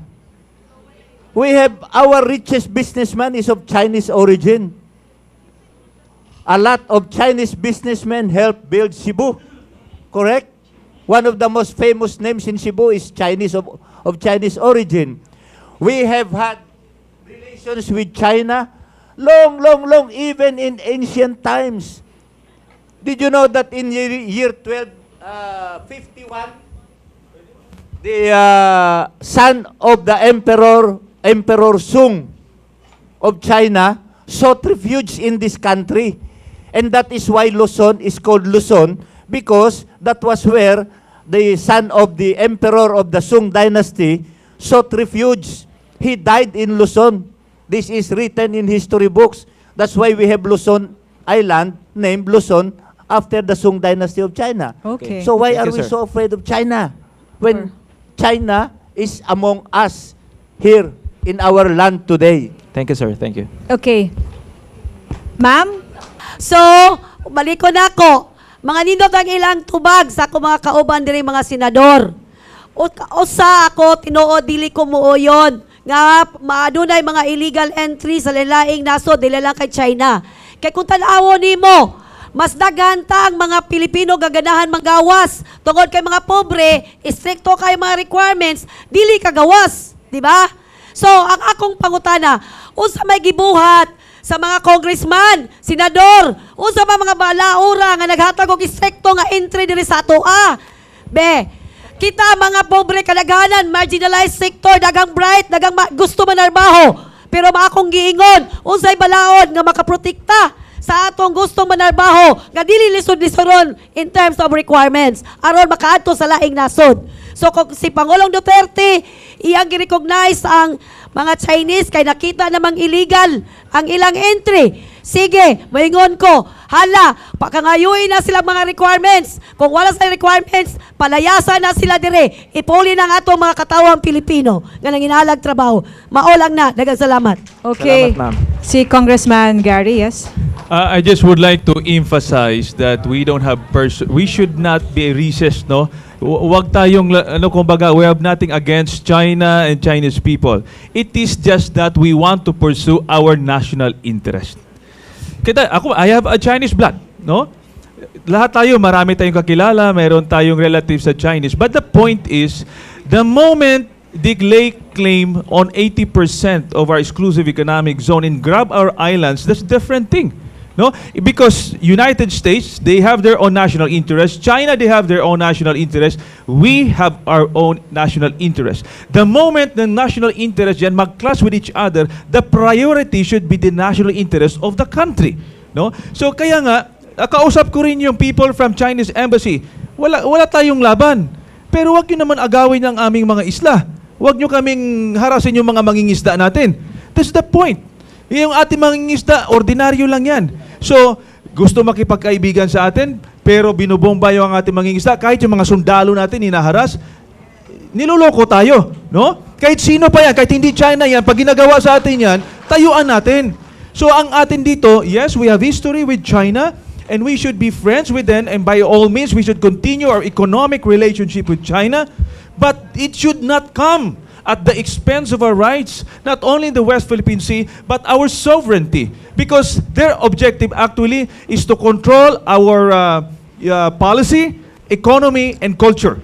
That's the anti-access and area denial strategy of China. Okay, thank you very much. In the interest of time, we have one more question last, and it's the video question that kept us in suspense. So let us watch the video. Ako si Laika Tampus. Ako klaro ko, sa imong mga alternatibong programa o proyekto para makalikay ang mga kabatanunan sa pagbuhat ng criminal cases. What are your strategies for the kabatanunan for the youth to avoid illegal or from committing crime? What will you propose for the youth to avoid committing crime? Youth lang ba or ka ng mga batang gagmay? Minors, no? Oo, kaya na may law karon, no? Okay. For them to avoid or prevent crimes? Yeah, maybe we can begin with Miss Vanji. Ma'am, ikaw ma'am. Kasi atong plano sa Senado, ma'am, kung ma-electa, kung siya ito Okay. i-propose. Kung mailik ko, makalingkod ko sa Senado, siyempre, dili nyo kalimtan number 1 sa Baluta, Vanja Beho. So, siyempre, na ako'y mga anak, no? Una na akong tanawon, balikan na to ang kahimtang sa atong mga minors, sa atong mga kabataan. Tagaan na to sila og Paul Blas nga budget para mahimo ang mga regional, municipalities, barangay level. Hatagan na to sila og budget para maghimo og programa nga makabisi sa mga kabataan og kanunay i-monitor ang ilang mga panglihok gikan sa eskwelahan ato i-involve ang atong simbahan og labi na ang mga kadagkuan na sa barangay level kay mag-start ang monitoring sa barangay level. That's why kung ako gani ang makalingkod sa Senado, kung ataga gigayon, maakong unahon, paghimo og balaod nga ang mga sektor sa children, sektor sa youth, o ang mga sektor na 14 nga sektor sa batayang sektor sa atong nasod, atong hatagan og gigayon nga imuan og bagong istruktura ang barangay level aron mangilabot sila sa mga aktibidades, mga programa, maghimo sila kaugalingon o mga programa din na kay sila ang nasayod kung unsay pwede buhaton para sa atong mga kabataan nga usa na siya ka sektor sa atong nasod. Okay. So, bona. Salamat, ma'am. Sir Generoso? Why do children commit crimes? Yes. I think that is the first question that we must answer. If we are to have a program or a policy or a law that will stop children from committing crimes. One reason, of course, is lack of knowledge or lack of education. Many of the youth offenders, if we analyze the data, are children who do not go to school or have brief schooling. So, the first attack should therefore be on education.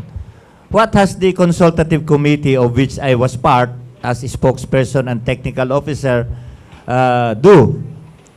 We wrote in the Constitution that education is now a right. It is in fact in the Bill of Rights. What does that mean?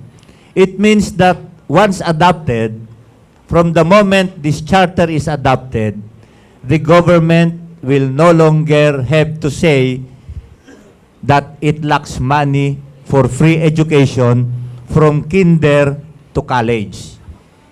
The Constitution now guarantees that year after year, there will be increase in the budget for free education, not actually free because there is no such thing as free in government because we all pay taxes. Para isoli lang sa atin yung binayad na taxes, in terms of service, babayaran ng gobyerno yung tuition dapat na babayaran natin sa mga eskwelahan. So, kasama yan, the first is education. Two, poverty is another reason for crime. So we have to attack poverty at its roots. Bakit may poverty? Because people don't have jobs. Because our farmers earn so little. And poverty is more pronounced in the countryside than in the urban areas. So we have to have really a program to attack poverty. And what is that? A national industrialization program that will allow us to create millions upon millions of permanent, high-paying jobs for everyone. Okay. Third is urban development, urban planning. Magulo kasi yung ating urban areas at maraming mga living in informal settlements. We'll have to have sound urban planning.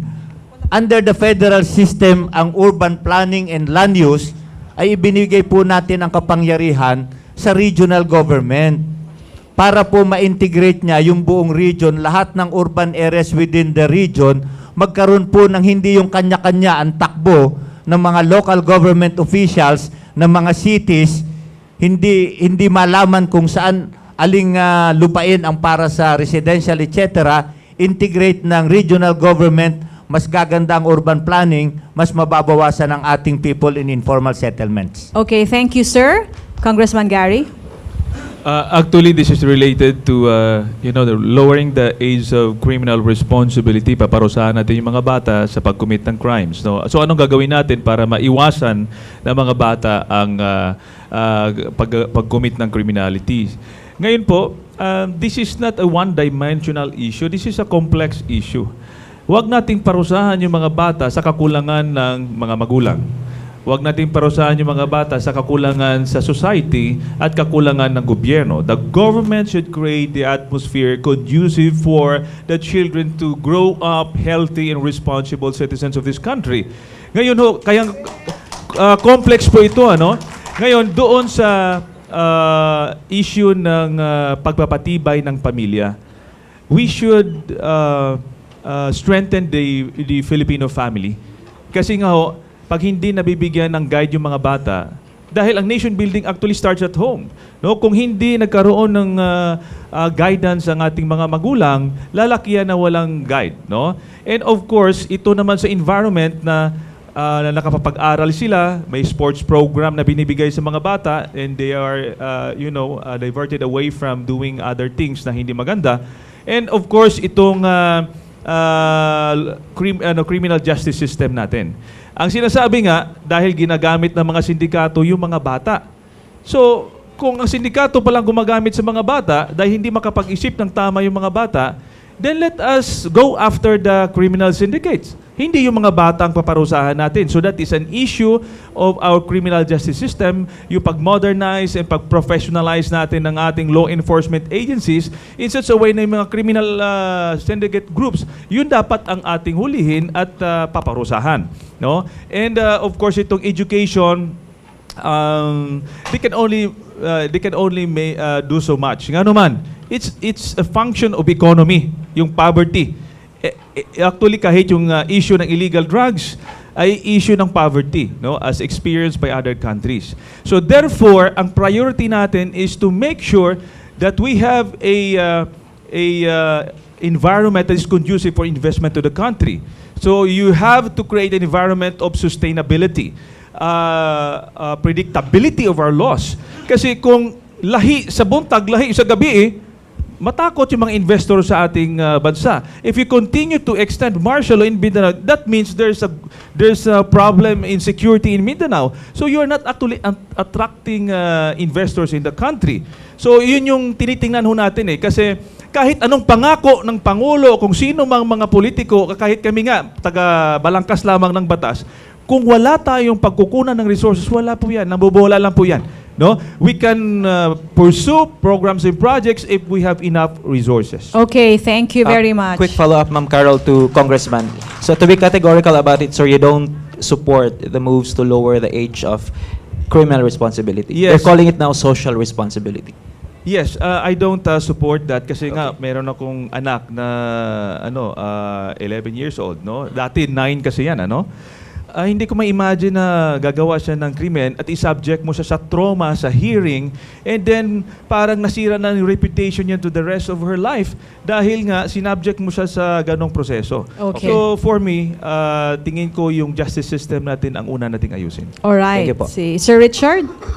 Kung pareha pa unta ni Miss Universe ba nga tapungan ring among dunggan aron di mi ka dungog sa ilang tubag nindot gudon ta kayo kay way kopyahanay. Sa man wa may 10 dunggan okay lang. Nini akong tubag. Wow. Ang sa may solusyon unya tan-aw na to ang problema.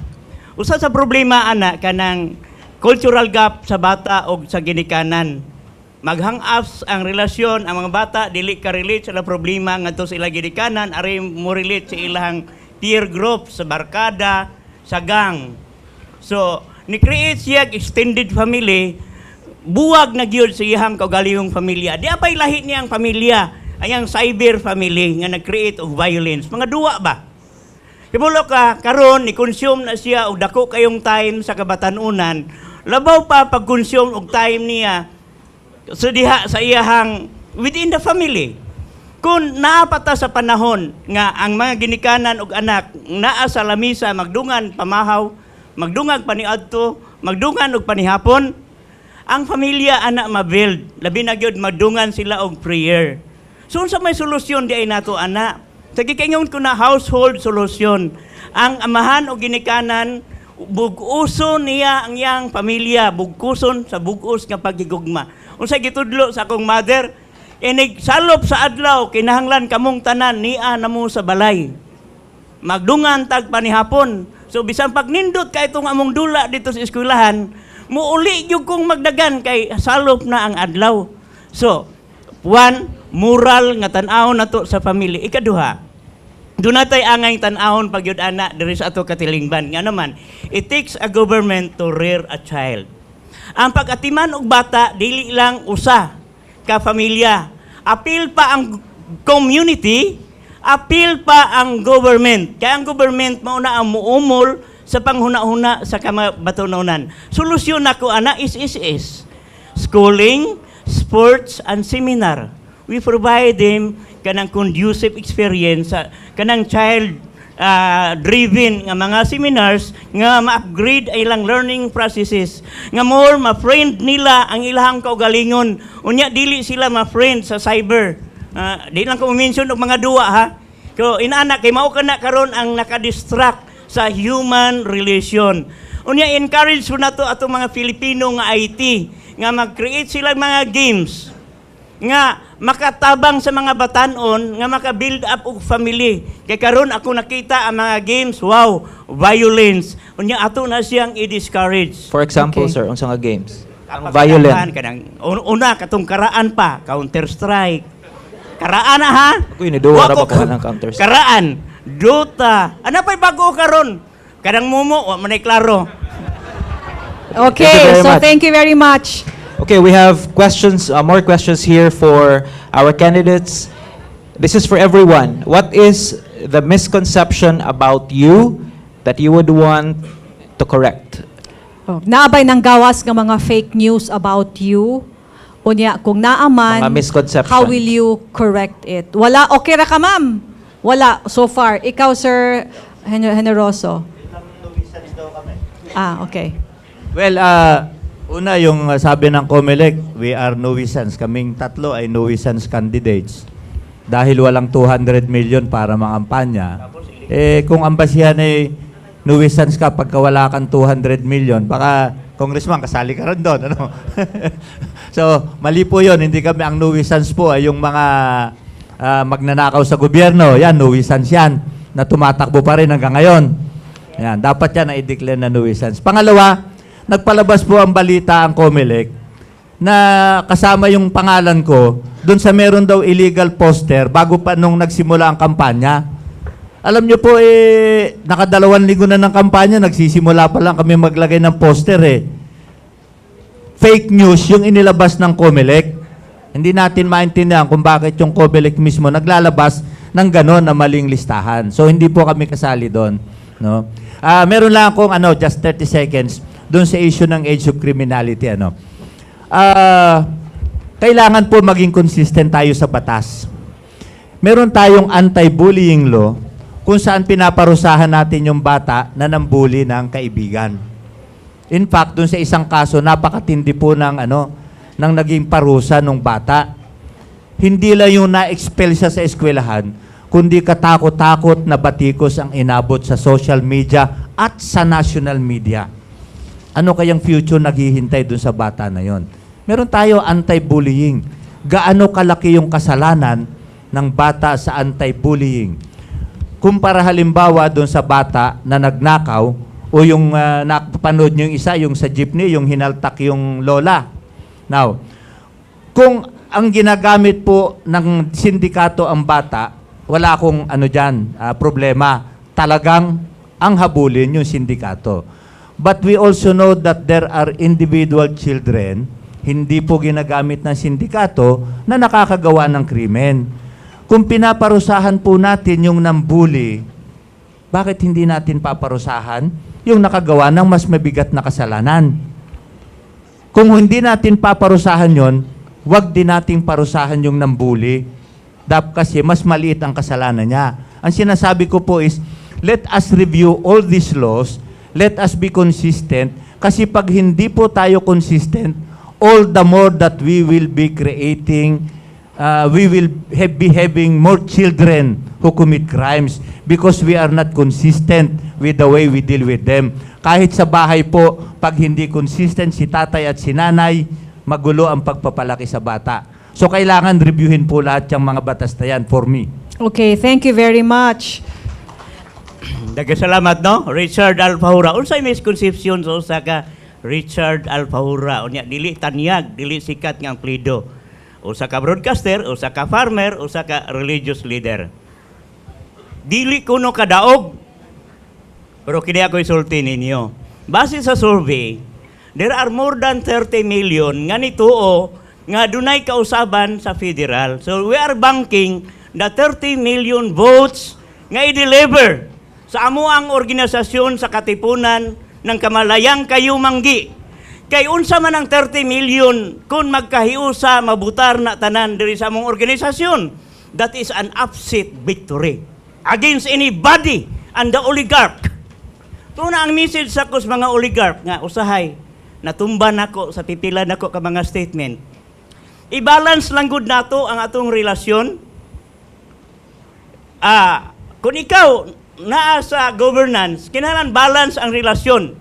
Ang mga politiko, dili pasubrahan pagkabampira ang mga naa sa economic sector. Kibaw mo, panahon sa eleksyon, mangayog kwarta ng mga politiko. Unya, ang deadre sa masa, mangayog kwarta, deres politiko. I-balance na to na. Pananglit, kining damgo sa Miga Cebu, ni adto ni anhing late Oscar Canton, kuyog mi sa Movement for Livable Cebu. Now, unsa may message ini? Pwede di ay ang Cebuano elite, ang mga sapian sa Sugbo, kuyog sa akadem, kuyog sa tanang sektor, makapauswag sa Sugbo. Bisan pa nga dunay pipila na to ka mga higalang politiko nga dili ganahan na mo kuyog sa programa sa Miga Cebu. Kay ganahan sila nga mas dako ang ilang tiil diha. Pero unsa may buto-sabot ana sa Miga Cebu? Dunay inclusive growth sa tanang sektor kung atuang suportaran ang programa sa Miga Cebu. Kung saan na to ni siya pag-develop. So, diri sa Sugbo, isip model sa tibuok Pilipinas, dunay pa naghiusa ang gikan sa taas nga sektor hangtod sa ubos nga sektor aron ma-improve, ma-balance ang atuang governance. So, maura na ang misconception. We have the more than 30 million voters nga federalist who would bank nga mausab ang Pilipinas sa pag-adapt sa Puno Federal Draft. Okay, let's listen to Congressman Gary. Well, araw-araw akong tinotroll sa social media. Una, nagsalita daw ako ng negative against the OFWs. Na wala naman daw pakinabang ang mga OFWs. Last year pa yan hanggang ngayon ay kinakalat pa rin as fake news. Ang sinabi ko lang doon na ang administrasyon ay pumunta ng Hong Kong na wala man namang official activity doon at dinala lahat ang kandidato ng administrasyon ng kampanya lamang doon at nag-shopping. We should not waste the money of the government. Yun lang sinasabi natin, no? Hindi yung OFWs. Na ako'y upat ka igsoon, halos OFWs na nan. No, I understand it. Akong unang loan, ipahuwam na ako sa akong igsoon for the placement fee. I understand their lives. No? Ikaduha, rebelde kami, pasaway lang sa gobyerno, no, nadaot ng gobyerno. Nagrebelde kami sa magnanakaw. Nagrebelde kami sa abusado sa gobyerno. Dili sa atong naso, dili sa Pilipino. No? Kasi hindi dapat tayo papayag na pag may magnanakaw sa pwesto, dahil ayaw mo daw kontrahin siya, hindi ka na magsasalita. No? Against tayo sa mga loko-loko, abusado, at magnanakaw sa gobyerno. Next, yung sinasabi na magiging trilyanes lang yan sa Senado. No? Anong ibig sabihin nun, sir? Ibig sabihin nun, talagang babatikusin lang si Presidente Duterte pagdating sa Senado. Ito lang po sa akin. Ako at si Senator Trillanes ay magkaibang tao. No? Magkaiba yung approach namin, but with the same passion for our country. No? Kasi ako, ang si Senator Trillanes, hindi niya ginagawang isang bagay na walang basbas ng Magdalo Executive Committee. Alam namin ang ginagawa niya, and I stand by the information that he has released to the public. He is doing his homework, actually. And given the chance, is going to prove that we were going to prove na tama yung sinasabi niya. No. Ngayon, ganito po, maraming mga batas at maraming mga programang gobyerno na sinuportahan natin na hindi naman nilalabas at na-highlight. Example, yung National ID System, Free Tertiary Education, author po ng Magdalo, Free Irrigation Act. Suporta na to ang restoration of mandatory ROTC, example, because of the defense and security issue. So, magkasama tayo dyan because ang role namin is to balance the government, to provide check and balance. Hindi tayo nandito para sirain. Example, nagsalita ng kabastusan ng Pangulo, tatahimik tayo? Hindi dapat. Pag merong nilalabag na batas through extrajudicial killings, tatahimik tayo? Hindi. No? Kaya nga dumadaan tayo sa proseso. Nag-file ako ng impeachment complaint because that is the legal way of doing it. No? And it's a numbers game. It's okay. I accepted that. So, misconception niyo na pasaway lamang ang opposition. We are here actually to strengthen our democracy. Okay, thank you. Thank you very much. We have heard from our candidates. So we would like to just give you time to give us your closing statements. Again, 3 minutes. Would you like to start, ma'am? Sila. Okay. Kisi mo una. Pwede rag ako. Sige. Now, kinsa, Richard Alfahura, at taga Cebu ako. Barili, rural areas, ang ako ang 3rd district. Now, kaganiha, gisgutan na mo ang amuang mga isyo. Sa pagsulod na ko, akong gipasabot ka mo sa kakainahang lanon nga magpili ka mo og mga kandidato nga lahi. Mga lahi, mga bag-o, dunay kahibalo, unsay relasyon sa mga tao, nga gamaan og balaod, nga ipatuman sa ato ang gobyerno. Unya akong ipasabot ninyo, nalipay mo sa gobyerno, wala malipay, walay desisyon, kita ra ang mahukom ana inig kamayo 13. Unsay importante nato buhaton? Kita maghuna-una unsay ugma nato, unsay ugma sa kabataan, unsay ugma nga atong ikahatag sa sunod nga henerasyon. Wala nay laing Pilipinas pa nga ikapanunod. Unya kining Pilipinas ikapanunod lang ni sa mga Pilipino. Tagaan nato kusog ang atong kagalingon, nya mapabarog nato kini. Isip usa ka nasod nga gawas nun. Now, kinahanglan do natay kanang proximation, maayong pakigrelasyon, balansi among world powers. Mao nang atong gitan-aw nga kun kami sa katipunan tagaag kay gayunan ninyo. Ang amo nga grupo nagtan-aw kanunay nga mabalance nato ang pakigrelasyon. Kay isip usami ka political block nga nagtan-aw unya ang view namo sa political view, we stand on the political center. So dili mi makatan-aw nga lahi, ma-observe na mo ang movement sa right and left. Nya mabalance sa mo na, including unsa ang pakigrelasyon diri sa taas, diri sa ubos, ug ang tanan nga si strata sa atuang katilingban. Kami sa among organisasyon, gibalwit na mo ang tanan nga information nga mo abot. Tanan nga mga data, unya givalidate na mo unsaon pag-interpret ang mga data aron ma-apply na mo kini sa sakto nga paagi. Now isip butante, unsa may ako i-encourage ninyo diri sa Sugbo. Tulo rami nga nanagan. Unya ang Visayas voter nanginahanglan kayo og representasyon. Nakaibalo ba mo nga panahon sa wala pa na amindar ang 1935 Constitution, pwede tang makapili kaniadto og senador nga taga Cebu lang? Nga naman district level, pero katong district kaniadto dili kining political district karon. Lahi to panahon, niadtong panahon na lahi tong ilang gitawag og district. Mo tong nakailik kaniadto before the war og mga senador kay dili pa at large ang pagpili. So tagaan nato kay gayunan ang kausaban. Pinagi sa pagpili o mga kandidato nga nagsuportar og federalismo. Thank you. Salamat, sir. Ma'am Carol, just one quick question for Sir Richard. You mentioned, Manggod ganina, nga you are a broadcaster. You are a broadcaster in DYCM, DYPC, DYLA, DYAR, DYDD. Are you on leave from your broadcasting responsibilities? Wala na. Kay mao na gani doon ako yung reklamo, ana, kay bisa na anak siya sa balaod, pero ang ubang profesyon maka-practice man gihapon. So, okay lang pagkakaroon leave ko karon sa DYCM ug sa uban ako mga broadcast outfit. Okay. Sige, salamat, sir. Congressman Gary? Una, I would like to thank you for organizing this activity. Congratulations, and for giving us the opportunity to express our ideas on national issues. Sa inyong tanan, dagang salamat sa inyong time nga gihatag. I was not able to mention kaganiha that I support the Mega Cebu Development Authority or the development of Mega Cebu.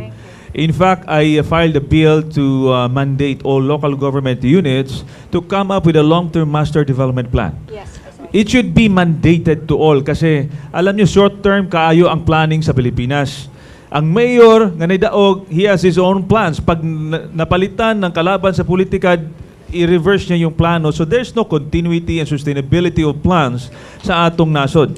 So I think we should institutionalize that. Thank you. And we can make your plan and your project as model as well, because you know the developing metro is not only Cebu but also in southern Mindanao like Jensan, and Davao, northern Mindanao like Cagayan de Oro. You have Iloilo, Bacolod, Lucena. So maraming lugar, and we should institutionalize planning by empowering local government, no? Kasi kailangan i-capacitate natin, hindi natin hayaan sila. So, and of course, pagdating sa eleksyon na ito, at the end of the day, it's the decision of the Filipino people.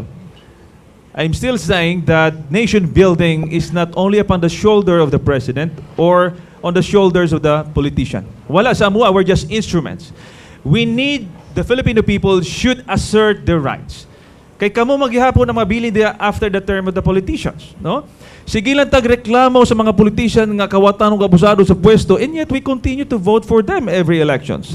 So, hindi rin tayo dapat mawalan pag-asa. We continue to hope for the best for the country, and we hope that we could be able to find a leader that will set a vision for this country, inspire all the Filipino people, unite the Filipino people for us to march forward excited what's going to happen in the future. So, dito, nagpapasalamat ako, and I'm asking your help.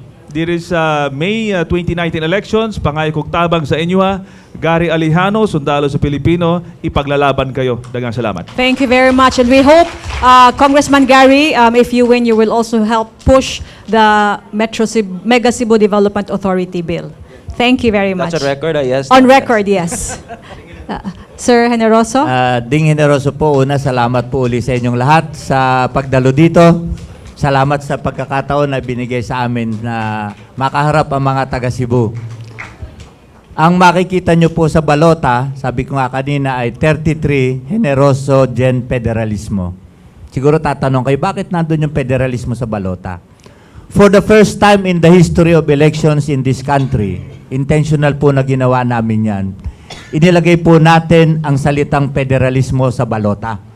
So there are now 60 million ballots with the word federalismo. That is our way of telling every Filipino that really what we need in this country is a federal system.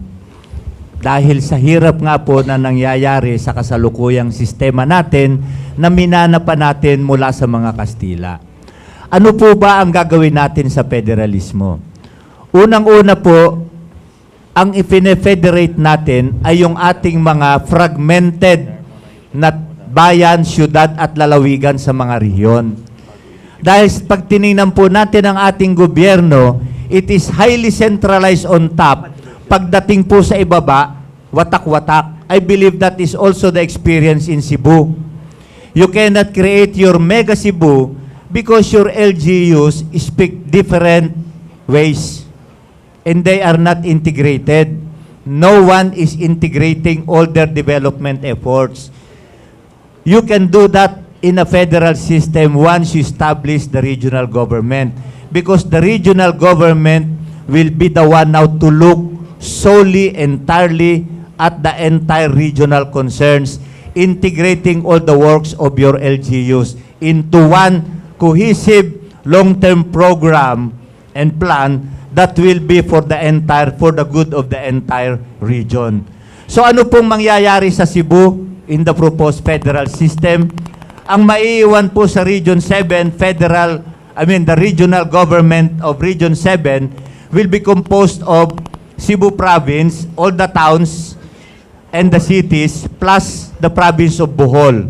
Okay? You will have your own regional assembly to be elected per province and per highly urbanized city. How much money will you have as startup funds? You will have at least 60 billion. Right now, all the LGUs of Region 7 receive just about 29.7 billion in IRA. Under the proposed federal system, yun pong fiscal administration provisions dito, the entire Region 7 to be composed of Cebu and Bohol will have 60 billion at least, the money that will be yours solely to determine how to use. Ang gobyerno sa Maynila, DBM, Kongreso, kahit kaming maging senador lahat in the federal system, wala kaming pakialam kung paano nyo gasusin yung pera niyan. Walang pork barrel ang senador, walang pork barrel ang congressman, because the money for the district and the regions will be with the regional government, no longer with the Congress. Salamat po again. Magandang hapon sa ating lahat. Thank you, sir. Si Ma'am Vanji, Abejo. please. Okay, number 1 sa baluta, Vanji Abejo. Ako lang dako tingog kay kuan jud ko. Okay, sige. Kanang ayaw mo kay buong na Bisaya ko ka ang guidelines sa ato ang forum karon magbisaya. Pero I can speak English, I have a tutor. Siyempre, graduar ba Bachelor of Science and Chemical Engineering, USGR. O, dili ko nagkukumpetensya sa USC. So, ingage, ngano, ako ni Dagan pod, ganahantan, gusto ko nga mapakita nato, mapadungog nato sa tibuok Pilipinas nga ang mga kandidato sa Visayas, Bisayang dako, gani, usala ko kababae, kay tulo raman ming Bisaya diri sa Visayas, taga Ermita, Lumad, taga Cebu. Kaning problema nato sa mega Cebu, dili na masolusyonan kung ang ato mga senador duha o sara ang tuwa sa Senate kinahanglan i-abel nato butangan nato mga senador dito kay ang mga senador asa nila focus ang ilang mga budget para sa ilang mga proyekto siyempre ibuhos nato sa Visayas ug labaw na ang Cebu. So tagaan ta mo ideya kay ako si Evangeline Roche Abejo, Urban Poor Leader, og dili na nako bago nga ang mga sitwasyon, ang problema sa atong mga kaigsuonan. Aduna patay 22% nga mga pobre diri sa atong probinsya. Sa atong Cebu, pwede na i-appeal nga kung ang mga programa ang plano sa atong Mega Cebu mahitabo na, may tinuod na uban sa atong pag-asenso. Dapat wala na ikabos diri sa atong Cebu. Kung inyo butangan o mga senador gikan sa Visayas, labi na ni mga niya sa Cebu. Ako, ni Dagan, kaganahan ko, mutabang ngay ipadayag sa katawhan nga ang federalismo, makatabang ka nato. Dili nato Dili na to sa wayon. Sige, ang kanang uban, respetuhan na to. Na sila lahing opinion. Interpretation sa federalismo. Pero bayanihan, federalism ang atong gidala. Ako, tanawa. Usa ka ordinaryong leader. Akong gi-exercise nga Katipunan Party. Kung mapidalismo na diay, dili kinahanglan bilyones ang imong kwarta nga mahimo kang senador. Kung dili, representante ka, mo-commit ka sa regional, mo na ako, Region 7, Region 8, ang akong gida. Tungod kay, natao ko sa Isabelity, o niya, naminyo, nagdako, nag-eskwela, diri sa Region 7, Moning Cebu City. So mga kaigsuonan, ang damgo na ako, di mahimo matinood, uban sa Katipunan Party, kung dili mininyo, palingkoron sa pagka-senadora. Thank you. Wala pa may mga kamay? Number 1 sa balota, Abeho. Atong pakbakan ng atong mga candidates for senator. All right. At this point, we would now like to show the summary per candidate. While the discussion was ongoing, Ma'am Carol, our very hardworking team from the Political Science Department of USC actually synthesized their statements. Actually, samtang ga-istorya mo, ma'am, na ga-summarize inyong, ga-take notes inyong mga resulti. So, una ka, Sir Richard Alfajora, sir, ang imuhaning mga gipamulong, ang imong agenda, adopt puno draft constitution for federalism. Sakto na, sir? Deregulation of marriage and all the other 12-point agenda nimo. No to the legalization of marijuana for whatever use. Yes to public release of the narco list of suspects. No to the entry of Chinese workers in the Philippines. Sakto ba tanan, sir? Na-capture tanan? Sir Richard? Pwede kang mo-correct, sir, kung naay mga sayop. Kung naay nalimtan og butang diha nga atong gisgutan ganina or naay nasayop og butang, Is there a page 2 for Sir Richard? Or just wala one na? page for all, no? Okay. Nasud tanan, sir? Okay, Okay, approved. let's go to the next. Kang Ma'am Evangeline Abejo, shift to federalism, to enact a law to increase budget for the youth sector and children. Children, okay. Yes. So youth and children, okay. Youth and children, okay. Yes to release of government narco list. No to the entry of Chinese workers in the Philippines. And you are undecided on the topics of same-sex marriage and legalizing marijuana. Okay, wala rin sa'yo, ma'am? Correct. Except lang we will add children there. Okay, next. Second, Sir Gary Alejano from Ocho Derecho. So you defend the rights of fishermen in the West Philippine Sea, create a Department of Maritime and Oceanic Affairs, examine the Philippine-China loan agreement, protect Philippine interests, no to entry of illegal Chinese workers, set up a commission to investigate the war on drugs, no to the release of narco list of suspects, no to federalism and dictatorial powers of Duterte, no to legalizing marijuana use and same-sex marriage. Is that all correct, sir? Accurate? Okay. Next slide, please. We have Sir Conrado Generoso from KKK. Sir, sorry. Can we go back to Sir Alejano? Sir, we would like to add there also, yes, to the support of Mega Cebu, the MCDA. It should We be an will add item that. there, yeah. Oh, para masingil ka namo, sir. Okay, thank you. Appeal po ka, sir.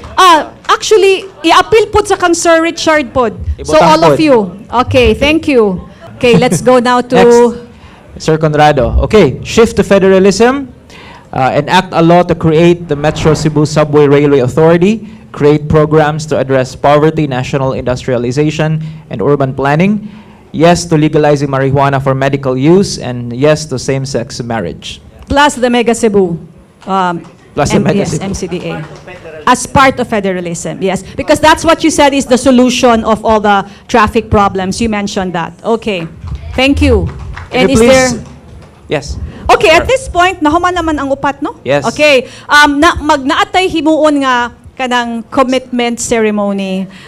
We have a bugsay. Okay. And we would like all of you to sign the bugsay. It's a paddle. Yes, the bugsay. Okay. Ako nang i-explain ninyo, sir.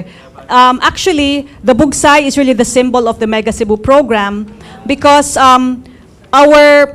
one of our champions of Mega Cebu, the late Bobby Aboitis, he's our Bugsay champion, and he believes that if we just paddle together in the same direction, we will get to where we are heading faster.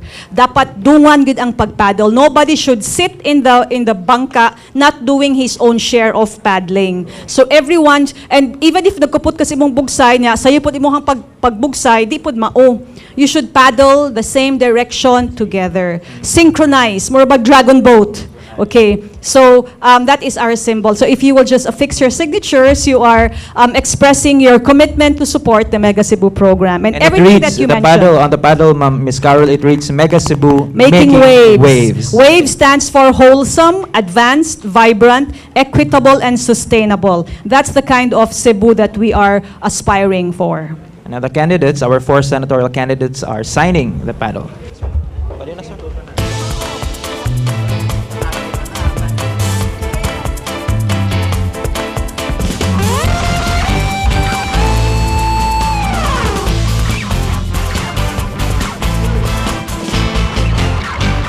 We would like to call on the head of the Mega Cebu program, Evelina Cayo Castro, for the closing remarks. Can you please just stay until the closing remarks? Thank you very much. Let's give a big round of applause to all our 4 candidates for Senate, Ms. Abejo, Mr. Generoso, Congressman Alejano, and Mr. Richard. It has been a good discussion this afternoon looking at the 3S structure, no? Ilang hisgutan. What would be the best structure, whether it's federalism or strengthening the LGUs and, of course, the existing system that we have. They also talk about a lot of the substance, from education to juvenile delinquency to foreign workers and so on. So a lot of ground has been covered. But I think importantly, the last S, sustainability. How do we sustain the inclusive growth that we are all aiming for? And that can only be done if we are all synchronized, and that's what the Bugsay is all about. The need to synchronize our efforts towards a wholesome, advanced, vibrant, and equitable Cebu. So once again, a big thanks to all our candidates, and of course to our host, Ms. Carol and Mr. Jobert. So thank you very much, and we just need to flash the schedules. Yes. This is only the first among a series of fora. We are doing a national, of course, the senatorial fora from March 11 up to the 27th. So there's one this Friday, again here at USC downtown campus, most likely in Buttonbrook. March 18, March 22, March 25, March 27. So far, we have commitments and confirmation from Mr. Jiggy Manikad, Mr. Alan Montaño, Mr. Jose Sani Matula, Miss Emily Mililin, and potentially Miss Pia Cayetano and Mr. Bongo. That's this Friday, March 15, also in the afternoon.